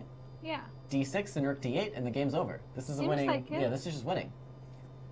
Am I d6 missing is anything? unstoppable. Rook d8, No. and then rook e8 Yeah. is going to be a queen, and the game's over. So that's a win for Leinier Dominguez. You And I will asked say for Wesley 3.5. and Daro did officially draw that game, and now we see resignation Okay. from Steven Zierk. So I wanted to average 3 points per round. In first round, we only got 2.5. In this round, we got 3.5. Made up for it. I also wanted to mention that what is our total point now? So we are up to 6 points against their 2 points after 2 rounds. Yeah. So we only need 2 more points to win the whole match. Well, 2.5. 2.5. 2.5 to win. Of course, 8.5 is the magic number. Once we reach that threshold, we will be given an extra bonus 10 points for winning the match, and that will go on to our score in the division. Well, with this conclusion to round 2, Dorsa, why don't we take a quick break and come back for some round 3 coverage. See you again. When you visit St. Louis, you'll probably want to watch the Cardinals or the Blues. What about after the game? Heading back to the hotel would be a major error. Instead, boogie through the city and discover the music that gave the Blues their name at the National Blues Museum, Broadway Oyster Bar, or even the legendary Blueberry Hill. So whether you love the Cardinals, the Blues, or the Blues, come play with us. Hey, you guys know I can't play this, right? St. Lou is always exploring. Be surprised. Be intrigued. Be delighted. The World Chess Hall of Fame in St. Louis is nothing you'd expect and everything you love. 3 galleries highlight the history, culture, and creativity behind the game. Explore chess in ways you never imagined. It's a one-of-a-kind cultural institution where rare artifacts and world-class art play together. The World Chess Hall of Fame. Mind, art, experience. Is that you, Mr. Matheny? Can we get your autograph? Yeah, of course. I think it's pretty cool that you love chess so much. We love chess too. I joined my school's chess program and got to meet a real-life grandmaster. I got a trophy this big. One time, I played a police captain after school and checkmated him in 27 moves. Wow, I should be asking for your autographs. Check out all chess has to offer at stlouischessclub.org.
Hello and welcome back to round 3 against the California Unicorns. The games have already got underway, so very quickly I just want to walk you through the pairings here.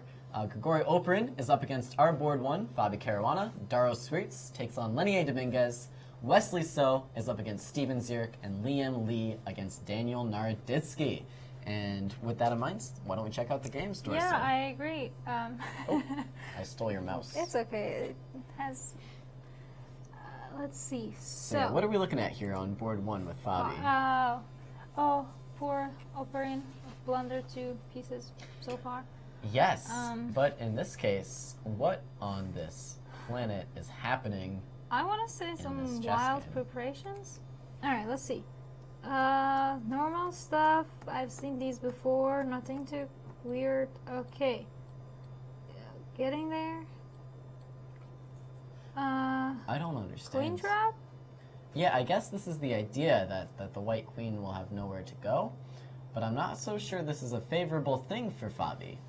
The 2 rooks in this case might end up being worth a bit more, especially if you see a move like a3 or, yeah, as we see in the game, I think rook b1 come onto the board. Oh, rook b1 is not yet played, but rook b1 I think could be powerful. The idea being you play a move like knight d7, the queen takes on f8, and then this bishop has simply nowhere to go. Rook b1 was just played. I think Fabi might... What? Is Fabi losing? Fabi might be losing. Let's think about the good stuff that we only need 2.5 points 2.5 points to win the in 8 games to win the match. I mean, I think we're winning the match. We're favored in all remaining 8 games. Except maybe this one now. I think this one is looking a little bit off. Perhaps some home prep Grigori is pulling out here against the world number 2 chess player. Yeah, let's take another look at the other. Yeah, so you see Fabi actually giving up this bishop now with bishop takes c5. Now when you just take back knight d7 and you're just is 2 rooks and a piece against queen. Yeah, with 2 powerful bishops, this should be very, very good for white here. That being said, you know, Fabi's had chances before, and hopefully he can find some practical play here to try and challenge Grigori. But okay, let's move on to greener pastures. How is Sebastian doing, aka Leinier Dominguez, up against Daro Sweets here? And this is also a crazy position. My goodness. Let's see. Sebastian, of course, Leinier Dominguez's chess.com username, for those curious. What I'm trying to figure out is, well, just by looking at it right now, it feels very, like, I kind of would prefer to be white, honestly. Yeah, white has a little bit extra space, and this control of the D file is useful as well. Also, these pawn structures are usually said to be better. I mean, it takes a very, lot of skills to be able to actually make something out of it. But just looking at it, these pawn structures, because it's like this 4 against these 3, whereas these 4 against these 3 is, you know... It's a little bit tougher to mobilize your pawn majority, right? The pawns on the king's side in the center, you can play g3 and f4 and f5. Whereas on the queen's side, the 3 pawns are usually enough to stop the 4 pawns in this specific structure. A move like c4, for example, kind of locks the black pawn onto c5. And it can be difficult to break free. With that in mind, though, it's not all bad for black here. No, of you can play a not. move like g5, and your king will have a nice g7 square. You keep an eye on f4. The knight on e6 is extremely strong because it's controlling pretty much all of the important squares. d4, f4, just blocking that bishop's eye. It's such a... it should be, I mean, what I'm trying to say is that knight there is really good. Yeah, and now actually I think g6 is a little bit more of a natural move. Yeah. You want to get this king off the back rank, so you can bring your rook to the d file to challenge the white rook's placement. I do like the idea of g6 instead of something more active like g5, because something like g5, knight e3, knight f5, you would prefer to deal with something less active for your opponents. Definitely. So that being said, I think white does need to stop king g7 here. So the way I would want to do that is by playing rook d7. And I'm not sure what Leinier actually has in mind. Maybe simply bishop g5? Yeah, bishop g5, I guess, is a playable move, but you might run into some trouble. Maybe just like g3 from white. And already this bishop is looking a little bit stuck. So I don't think it's totally easy here for black to completely equalize, which would be done by getting a rook to d8, and then after some trades, I think black really doesn't have any problems. But with the move rook d7, I think it could be difficult. So that's what I expect Dara to play here. Other ideas for black might be trying to kick out this rook on d7 using the knight somehow. Specifically, like a move like king e8 could be interesting, because then of course knight d4 becomes a threat. So knight g3 going for e4 square. Okay. I simply want to play king g7 here. I agree. King g7, even if rook d7, now you simply can't play rook d8. Yeah, rook d7, rook d8, and you can't take the bishop due to the pin along the d file. And I think by trading off some of these rooks, black is really getting a lot closer to total consolidation, meaning he won't have any real problems in that endgame. So, looking, I think, equalish for Leinier. Why don't we check out Wesley So's game against Steven Zierk. This one looks complex. Black is attempting to win a piece, but I think white might be responding in kind with a move like c3 to challenge the black knights. Although, wait a second, that doesn't c3 quite just work, take does on it? f4. And Is Wesley losing a piece? Oh god. It's all falling apart, Dorsa. people, keep your pieces. Alright, let's see. Here. Yeah. Is this where it started to go wrong? So bishop takes d4. Yeah, knight. Ah, this is... Okay. Whoops. So this just looks like a bad tactic, I guess. Yeah, because just take on d4. Well, wait a second. I'm very, very, very confused. Why not knight e6 after bishop takes d4? This must have been the original intention, right? I guess there's this move knight takes e3. That's the problem. Yeah, but... Right? Knight e6 must have been Wesley's idea to try and defend this pawn tactically, but after knight e6, knight takes e3, and you don't have time to capture the black queen because black will capture the white queen. And you don't have the ability to take back on e3 because then bishop takes e3 What I was trying to is think a was, check. can't you just take with the f knight, the pawn, and isn't that still pretty decent? Yeah, I think maybe that would be equalizing, and maybe even, why not g4 here? The same tactic, just with colors reversed. I'm not sure. Can you check if, like, because this seems like such a reasonable move, just taking with the other knight? Yeah, knight f takes d5 and was I mean, actually it's pretty not fine ideal, but for white. G4 as well would have been maybe equalizing, but now we have this awkward positioning of the knights where it's going to be difficult for white to save everything. yeah, just queen g4 can't. I mean, king h8 should be, I want to say, enough. Yeah, but moves like h5 as well, moves like knight g7 even, moves yeah, like knight h6. These all are going to give Steven an extra piece. So interesting that I mean, Steven Zierk is really pulling out all the stops taking our here. pieces. For some reason, our top players are struggling against Steven. Somehow, just making very simple mistakes, stuff that they shouldn't be doing. Let's take a look at another game. Yeah, how's Liem Lee doing against Daniel Naroditsky? Seemingly Seems okay. decent. He's not hanging any pieces, which is good. Yeah. Great news. Great I news feel like for us. from now on, whenever we open a new game of the pieces. Yeah, okay, I'm just counting the pieces. Just counting the pieces, making sure. Let's see. So in this situation, I'm trying to figure out what would be white's ideal, like, threats. Yeah, wait a second. Does this... how does this work? Can I not just take this knight? Oh, I guess black is playing d5. No? What? Black is but the knight takes d6. I'm slightly confused. Oh, maybe and some he's going for a stuff. perpetual. But does this work? I mean, perpetual, if it does work, it's a perpetual. Okay, I guess I do have to take the rook, otherwise rook h3 is going to be a powerful idea. Yeah. Although maybe I can... I don't know. Interesting tactics from Naro here. What if I play f3? Rook g3? King f2. And now both of your rooks are hanging. Bishop e5? No. I don't know. Dangerous tactics, to be sure. That's why Liam Lee, I think, is We do positive have a here. result, however, not the good result. So Fabiano did lose this game. It was I mean, he pretty much came out of the opening lost, so... Yeah, somehow Grigori tricked Fabi into some home prep here. Not something you see every day. It's difficult to get these 2800s out of their preparation. But yeah, Grigori managing to do it and scoring a full point for the Unicorns. This round is...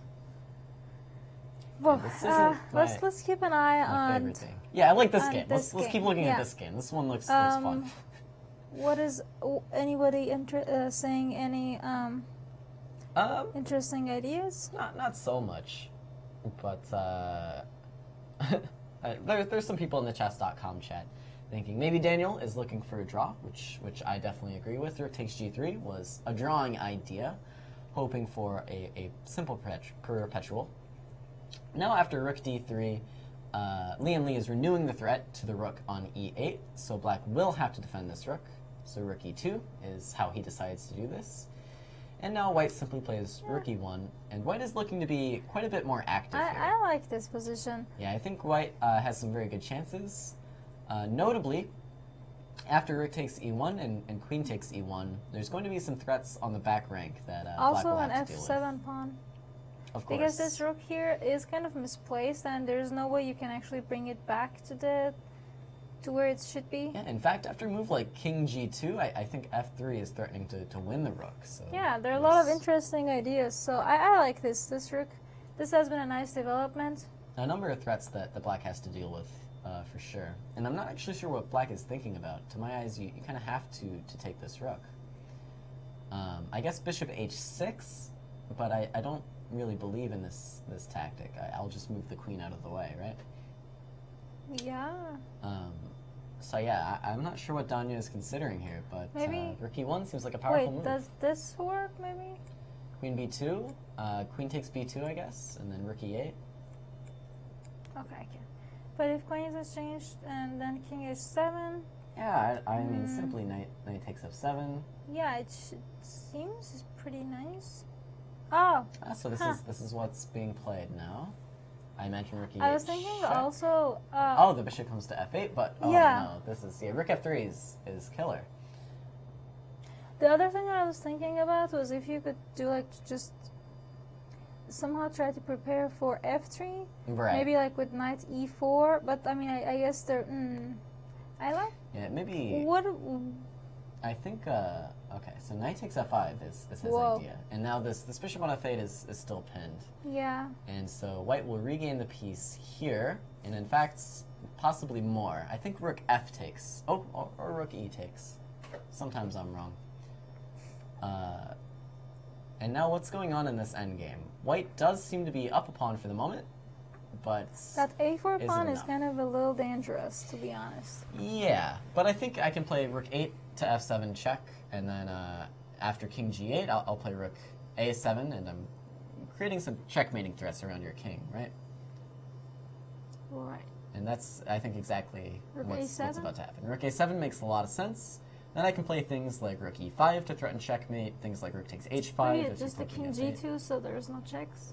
No, I want to get checked. I want to live on the edge. Rook e5. That's my move here. Even rook c5, threatening to take this c pawn with similar ideas. But I think rook e5 makes a ton of sense here. You just threaten checkmate, and there's not much black can really do about it. I kind of want to keep the focus on this game because I feel like this is. Yeah, I'm playing like Liam Lee, rook e5, and just resigns. Yeah, I think rook takes h5, and Yeah. there's not much to be done here.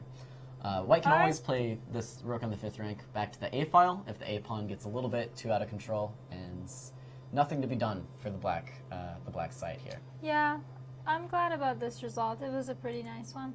I do want to keep an eye on this Solistas game, because the last time I looked at it, it was kind of getting a little. It wasn't looking good for Wesley. Yeah, I will say is that. it looking slightly better? Now it looks better. Black does have 2 knights for the rook, so it's not a full piece in this case.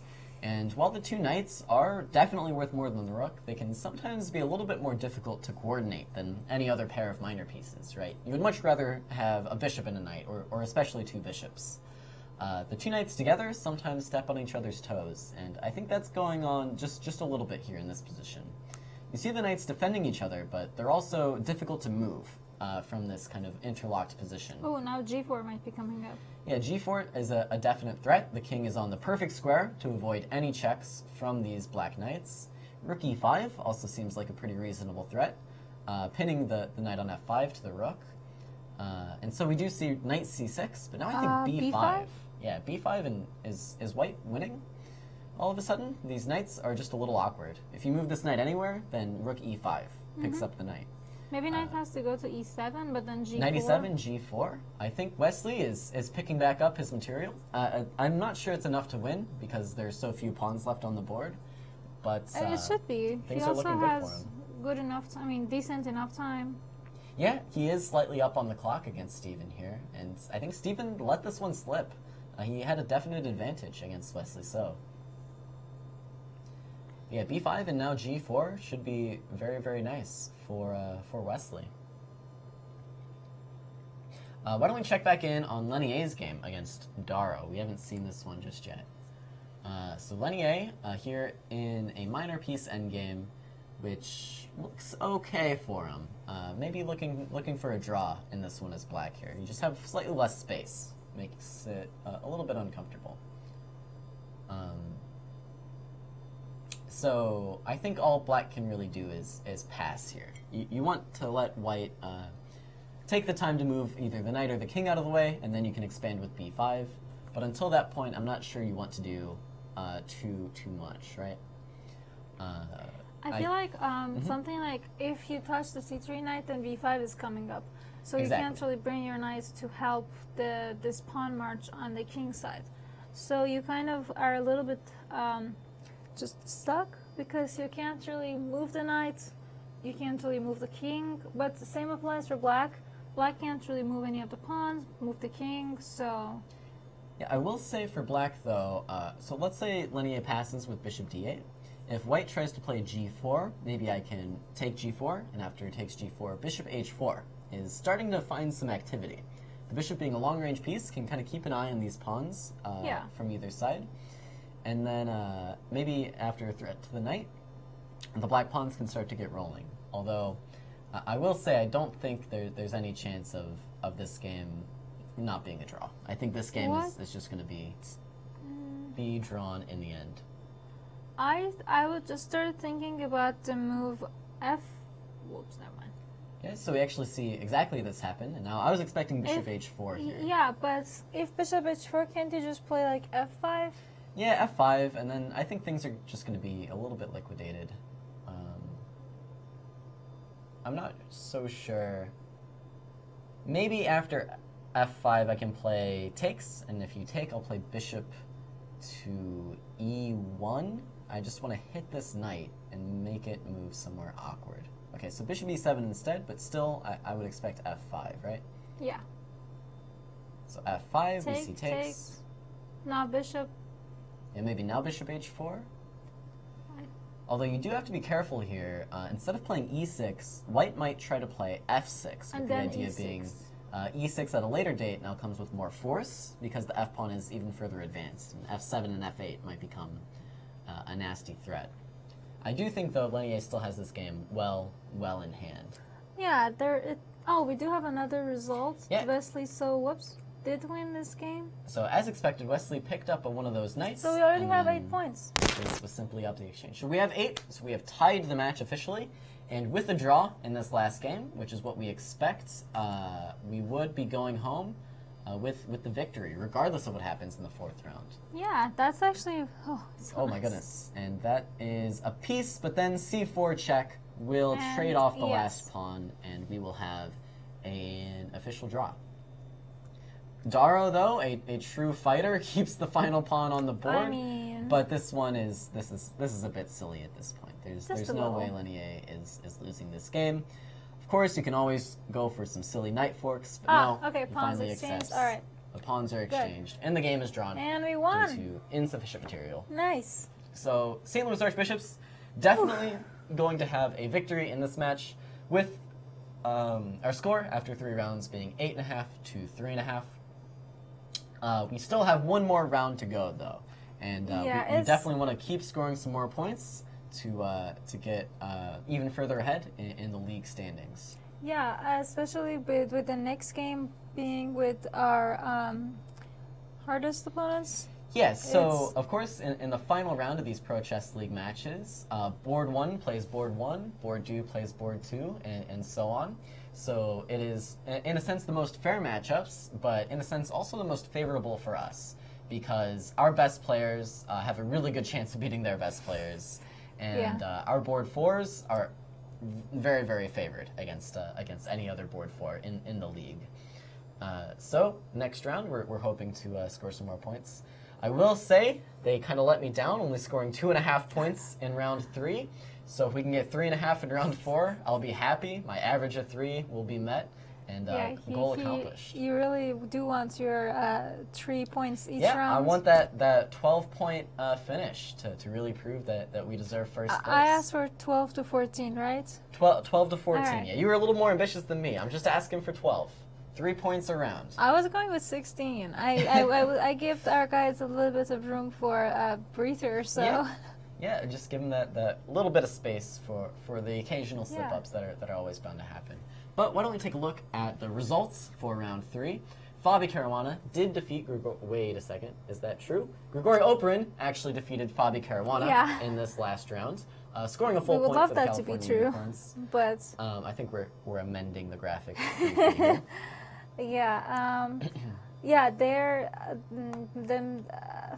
Fabiano unfortunately did lose to Grigori. Yeah, some very interesting opening prep from Grigori, taking out the world number 2. Definitely. Yeah, then Mizo is preparing for.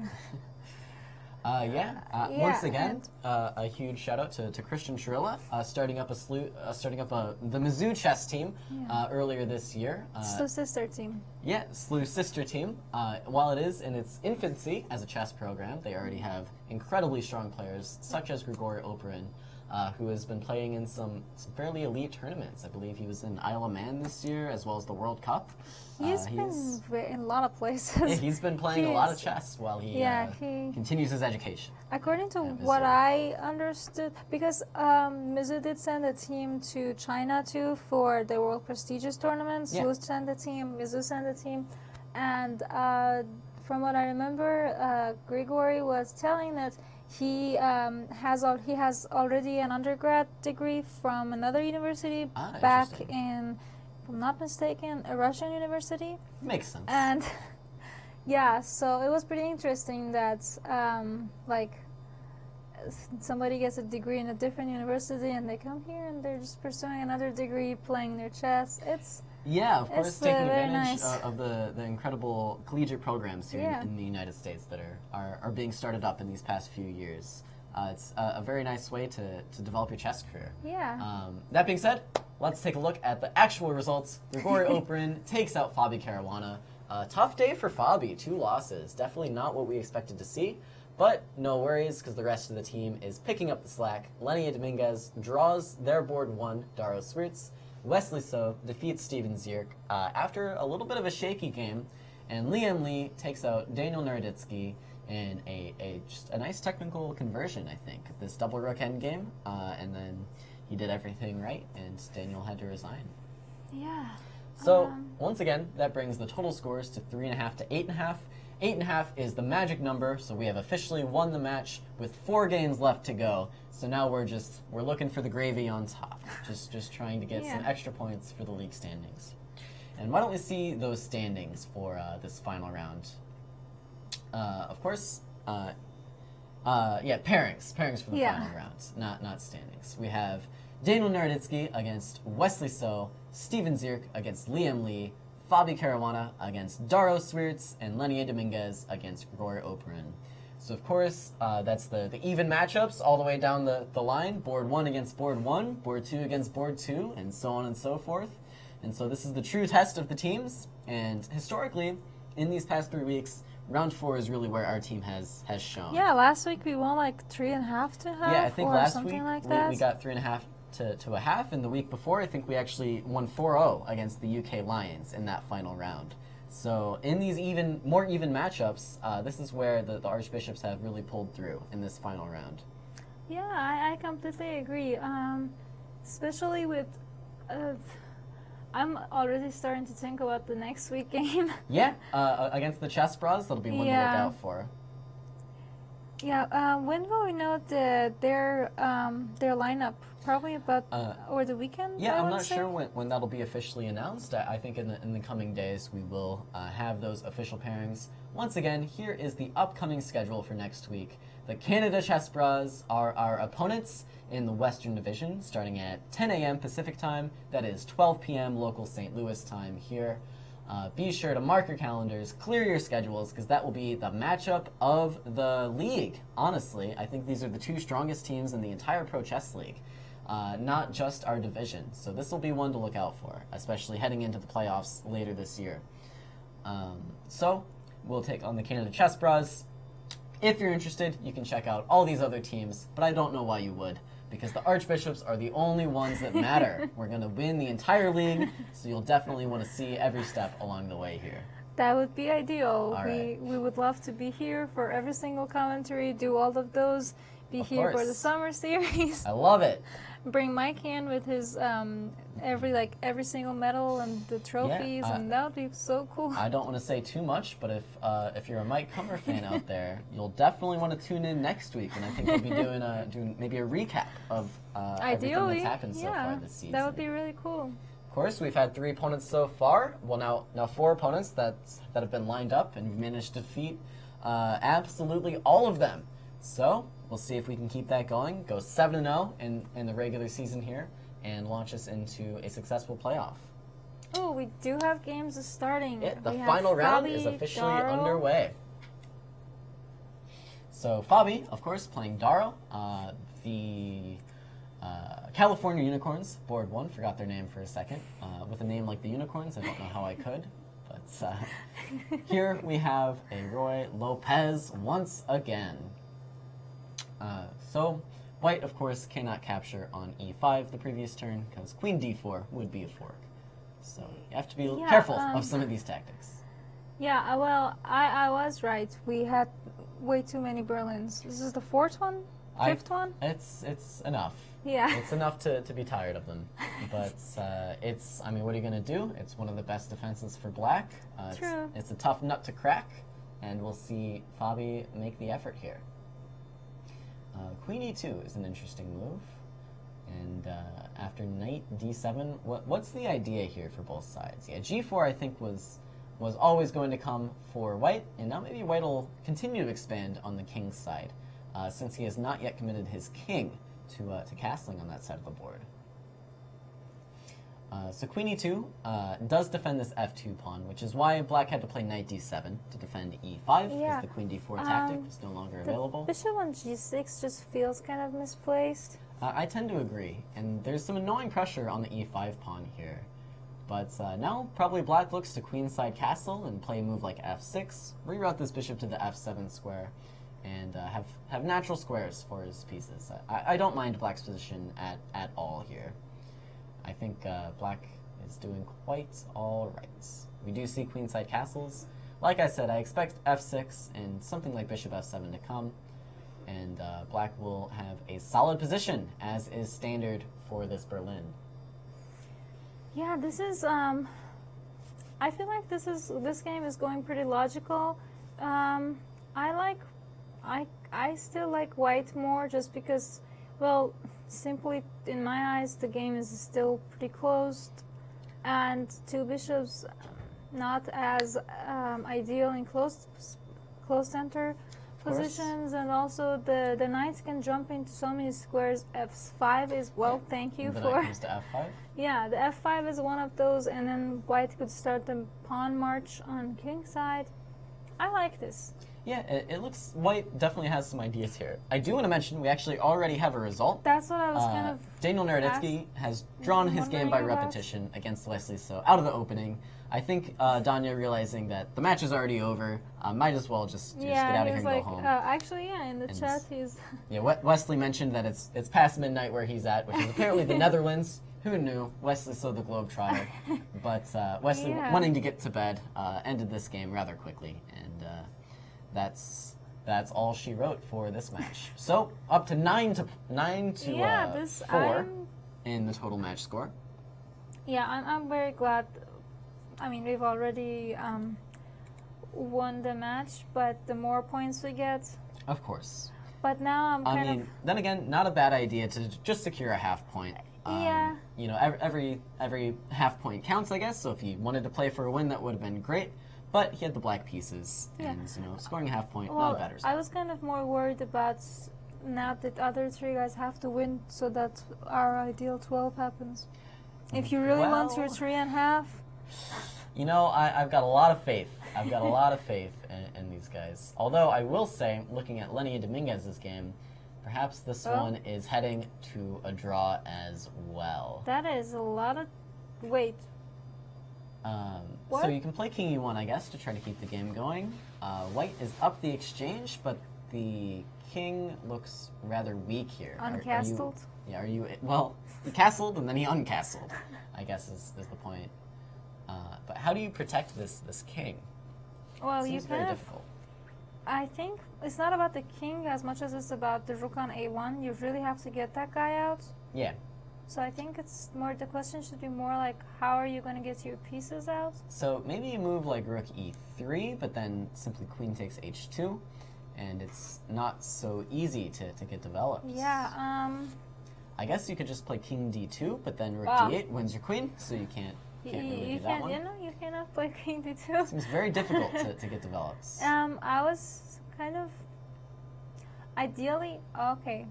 Rook E3 does seem like the seems the most natural, right? Yeah. Gives your king a little bit of space. After queen H2, maybe black or white will simply play king E2 to try to get these pieces into the game. But now black has collected a couple pawns. Or maybe queen E2. But queen, okay. So we do see king E2 actually, and then if queen H5 check, I think rook F3 is white's idea. Yeah. And somehow, some way, white is hoping to get completely untangled here. And from there, he'll try to play for an advantage using this extra exchange. With that in mind, there is one more game in progress. That is the game of Steven Zierk against Liem Lee. Why don't we see how this one is progressing? Rather strangely, it looks like. Black still stuck in the center here, but has a nice central majority with this d6, e5, as well as c6, all these pawns together.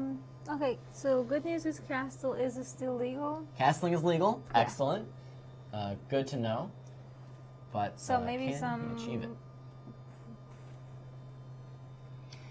So, of course, if queen e6 check, black wants to respond with queen e7, just evicting this queen right away. I was thinking maybe something like, yeah, queen f7 I think is pretty natural. And now, if the queens are traded, the black king is a lot happier, and these two bishops can start to shine. So I think white should try to avoid this trade somehow. Maybe queen a4 to keep pressure on c6 could be an idea. But then I think black will kingside castle, and actually there's a threat to the f2 pawn that white has to immediately deal with. How about something like knight e6? Does that even work? Knight e6? Looks very risky. I think king e7 might win a piece somehow. We've been hanging pieces left and right. King e7 attacks the knight, and the knight is pinned to the queen. Oh wait, maybe there's a queen h4, and then queen takes h6. King takes, okay. Yeah, queen h6. Ah, okay. That's interesting. I'm just shooting at moves, because I really... Yeah, this one looks a little bit crazy. So maybe knight e6, I'll play bishop d2, with the idea of bishop takes on c3, followed by king e7. It's pretty deep. It's pretty deep, but maybe... 96 can't be right, though. It's just the knight's too just far looks advanced. nice. Yeah. So instead we do see the trade of the queens, and now I think black will have a pretty comfortable position here. Moves like a5 come to minds, always against a knight on b3. This a5, a4 push is very natural. It would also be very nice if we could open up the b7 bishop, Yeah, but c5 Right. kind of it the weakens the d6 light squares pawn and quite a then, bit. yeah. So yeah, I expect to move like a5, maybe just bring a rook to the I center. think so, because if not, a5, then knight a5 would also be an idea. Of course. Yeah, I think this one is looking slightly favorable for Liem Lee, if I'm being honest with you. This knight on e4 does challenge this d6 pawn, so we see a rook come to d8. I expect now maybe rook a to d1, adding a little bit more pressure to this pawn, and then black kind of has his choice of ways to defend it. You can play a move like king e7, move like king e6, but king e6 puts you on a square where you can be checked, so you got to be careful of that. So we do see rook d1, and now I would expect king e7. I don't think bishop f8 is what you want to be doing. So yeah, we king do have e7. another result. So we have a second draw. This game of Leinier Dominguez against Grigori Oprin was also drawn simply by repetition. This queen h5 move was too strong. Leinier didn't want to risk playing rook f3, kind of making his pieces awkward. So they repeated with king f1 and queen h1, and then back to h5. Completely understandable. Okay. Yeah, so that brings the score let's- to 9.5 to 4.5, ruining my dreams of a 12-point victory. However, there are still 2 games left to play, and if we win both of them, we almost got there with 11.5 That's the points. spirit. Not bad at all. Let's take a look at Fabiano versus Darius, because we haven't looked at this in a little while. So you mentioned you preferred the knights in this position to the bishops, and you mentioned white might expand on the king side. Oh. And so white definitely has expanded Yeah. on the king side. Some files have opened up, and it looks like the knights are performing quite well. In fact, we do see black trade off this light squared bishop for the knight. And now, do you take back with the b pawn, with the d pawn, or with the knights? Don't With the look at knights. the b pawn. Yeah, the b pawn looked pretty natural to me as well. Wait a second, is c3 winning a pawn here? I guess g5 is under attack. I'm sorry. It's okay. The stuff that's been hanging Yeah, in so these few games. probably, yeah, just bring the bishop back to d2. And now you could think about c3. Think about c3, think about a move maybe queen g3, putting more pressure on this e5 pawn. And things like rook f6 also come to minds. Everything is looking quite nice for Fabi here. I think he has a lot of great options. This looks pretty nice. I'm not really worried about it at all. Yeah, I'm a big fan of Fabi's position, actually. I don't know what black is planning to do about any of these ideas. c3, rook f6, queen g3, like I said, all great options for Fabi here, and I don't think black can do much to stop them. So I like Fabi's position a lot. I'm expecting him to pull this one out. As always, he's like 4.5 minutes up on the clock. I don't know how he does this every game. He just moves instantly and is like immediately. He has like double his opponent's time out of the opening. It's kind of crazy. Yeah. Let's take a look at Liam Lee's game. Yeah, I think this is the one to keep an eye on here. Can Liam Lee expand in the center safely? I think is the main question to be answered here. If he can, then he'll have a definite advantage with these bishops and with the strong center. If he can't, then probably the game's a draw. So the good news is I don't think he is at much risk at all of losing this game, unless disaster strikes and he manages to blunder Leave a some piece. pieces somewhere. And now we see rook b4. This is a really nice move. I'm a big fan of this move. Yeah. It highlights the fact that white had just played h4, and this move does create a weakness for white if he isn't careful. Now a threat might be simply to play d5 and rook takes h4. But now b3 is weak, so Yeah. just bring the rook back and keep pushing on b3. c3 is not a move that white wanted to play. This creates definite weaknesses and certainly more targets for black to aim at. So simply something like rook b6 now, and or even rook back to b8, and this b3 pawn is under fire. How do you defend it? I'm not so sure. Oh, Turns out I you guess don't. you don't. Wait a second. What? D5 Knight attacks E5, Knight C6. 2 pieces at the same time. Okay, but there is a point this time around. We have to give Wait, these is there? players some credit. But what about rook takes B3? I guess you're taking on D6? Yes. Okay, I'm convinced. What about bishop takes C4? I guess you're recapturing, and then... Okay, this is what is actually played here. Now maybe my rook can start invading. Rook B3 maybe, rook B2, just invade, attack this weak A4 pawn, attack the weak C3 pawn, and I think this is still going to be pretty favorable for Liam Lee here. Yeah, not much to say. Black just has slightly more active rooks, and these center pawns are a little bit less weak than I think the white pawns on the queen's side. You could just try and go after the A4 pawn. Yeah, I like a move like rook b2 with the idea of rook a2 and just capturing on a4. It looks simple enough, but it is a concrete threat that white doesn't have a very good way to stop. Alright, let's go back on Fabi's game. Yeah, I think Fabi's game is heating up just a bit. We did, in fact, see this rook land on the f6 square, and now I guess one of the white knights was traded off for that black bishop on d4, and now we see the black knight landing on the d4 square. I guess rook takes c2 or knight takes c2 is in fact a threat here, so Fabi has to do something about it. I do wonder off the top of my head if I play a move like... Rook d2? Yeah, just rook d2, I guess. Yeah, I like that. Simple. And the fact is, g6 is going to be a very, very, very weak pawn, as is c6, and I think something is going to fall for black. The only thing is if rook d... Yeah, rook, thank you. If rook d2, what if queen h8? Alright, I guess I'm queen not gonna h8, does that hang g6 maybe? rook h1 is coming up. Yeah. Oh, rook h1. You know, you make a point, but maybe I guess this move rook f2 anyways would have solved white's problems. Okay. Allowing rook f1. And now rook f8 might be a threat to come after a move like queen f1. Rook f7 as well hits this f2 pawn. In fact, rook f7 here might be very, very, very powerful. Rook f7, what does black play? I mean, there are some moves like knight e6, I suppose. Maybe king b2 is the simple idea for white. You just step out of this rook h1 threat. Oh, bishop takes c7. Wow. Fabi finding some tactics here. I guess after king takes, we're going to play queen a5 check, followed by rook f7, followed by checkmate. I love it. Oh. And that's exactly what's happening here. Yeah, this is checkmate, isn't it? Just looks like checkmate to me.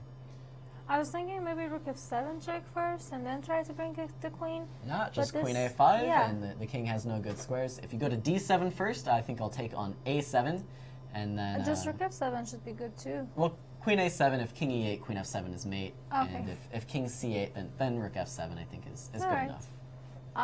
As long as we get mate, I don't care how it happens. Yep. So, Fabi finding the nice tactic here. Bishop takes c7, and the black king simply has nowhere to go. This game is over. That was very nice. Yeah, Fabi, 2 devastating losses, 2 incredible wins. So I guess it balances out for Fabiano. Yeah. Honestly, I liked his wins enough to make up for his losses here. There was some really beautiful stuff, especially that first one with all the pawns rolling forward. Love to see that. Yeah. Let's go back to this other game of Liam Lee. Yeah, some This progress is- definitely being made. And what is happening? The white rooks did actually find activity. I'm not really thrilled about that. But maybe d4. I also think maybe king... Nope, never mind. I think I was d4 gonna say king could be d6 playable. and knight e4. Yes, yeah. Right. Those would be 2 chess moves. I don't have Oh, we anything have in a my result. mind. Awesome. Yeah. So Fabi did win this game against Daro. Daro resigning before checkmate was about to be played. And then that brings our total score to 10.5. Hopefully, we're going to make it 11.5. And oh, let me just help out here for a second. Thank you. All right, got all the files back on the board. Nice. For you. And E4 is actually Liam Lee's choice to continue this game, which E4 is very combative. It hangs this D pawn, but in exchange, then you can just take on F3. Yeah, e takes F3, and C3 hangs as well, and you've opened up the, could also be the like, white king a little bit. Oh, maybe bishop E3, bishop takes C5, rook C5, rook C3. Nice stuff. In fact, rook takes A4 would also be possible there, I Yeah. think. This is looking to fizzle out, though. If you go into one of those concrete lines where you trade all the pieces, then it's definitely just going to be a draw. I think Black's remaining winning chances are if he just simply takes on C3 and then goes for some checkmating ideas against the exposed white king. And while it might not be technically like forcing, but I think it does give Black some good practical chances here. I agree. This is kind of... So knight e4, I don't like this decision from White. Allowing Black to keep this f3 pawn seems very, very dangerous. In fact, bishop e3, you can't play king f1 due to checkmate, and is f2 just going to queen?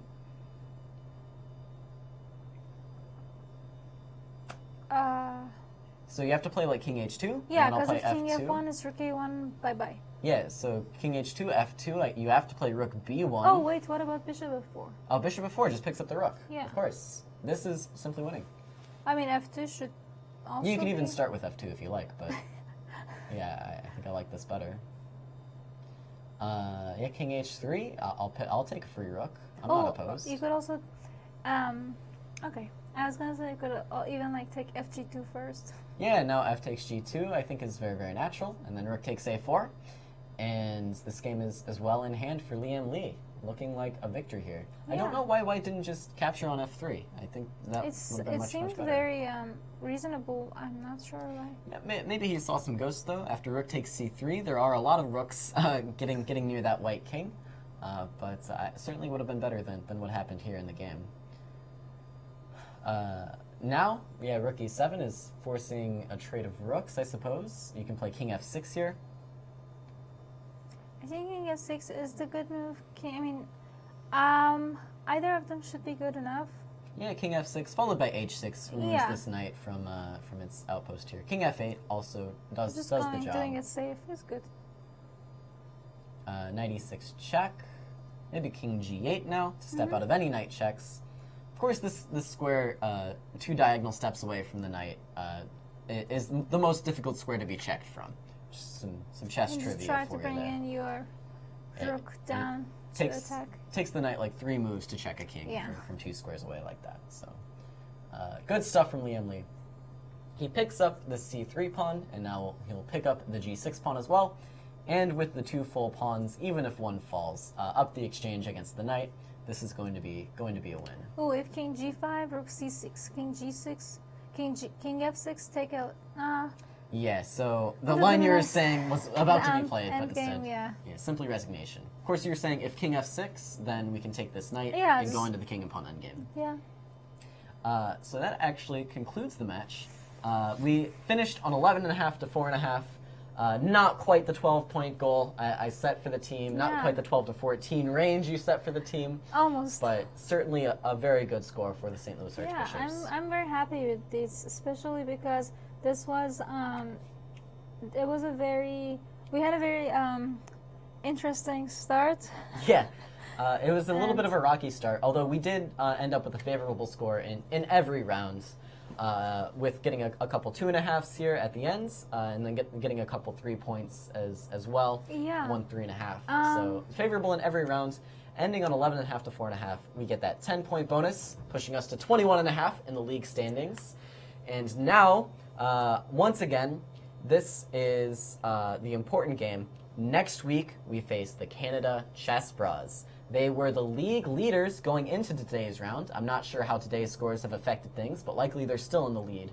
But next week at 12 p.m. Central Time, 10 a.m. Pacific Time, we face the Canada Chess Bras, the only team also undefeated in this Western Division, and we will be looking to take them down. This may determine the final standings in the Western Division. If things continue as expected, next week we'll decide it all for first place. and we definitely want that first place spot. It gives us a huge step up in the playoffs. I think we get another bye week if we have first place. I was also thinking, is there another like points bonus when we win, or? I'm sorry, what was that? Like when you win your division, are there any point bonuses? So when you win the division, I believe you get an extra bye into the playoffs. Okay. So you have to win one fewer matches in order to get to that Final Four. I do want to mention, next week, it's not quite the perfect team that we see here, but it is very, very close. For those Jeffrey Zhang fans out there, be sure to tune in next week. It is going to be another team full of 2,700 plus players. Board 1 will be Leinier Dominguez. Board 2, Wesley So. Board 3, Liem Lee. And then Jeffrey Zhang will be the killer Board 4. Nice. Look out for the American youngster making his Pro Chess League St. Louis Archbishop debut. Of course, he played on other teams in the past. This is his debut as an Archbishop. It'll be fun to watch him take on the Chess Bras in the match that might decide it all for the regular season here. Yeah, I think it's the first time ever that I remember that Fabiano isn't playing. Yeah, Fabi played every week. I think, actually, I don't know if that's true, but maybe every week up until this point. So he won't be playing next week, but we will still have a team full of 2,700s. Be sure to tune in next week for all of that action. And thank you so much for joining us this week for our match against the California Unicorns. And huge congratulations to the Archbishops for getting the job done once again. Yeah, I'm very glad with our results. It could have been slightly better, but good enough. We're happy. Good enough for me. So once again, thank you so much for joining us, and we will see you next Monday. Have a good This has been a presentation of the St. Louis Chess Club.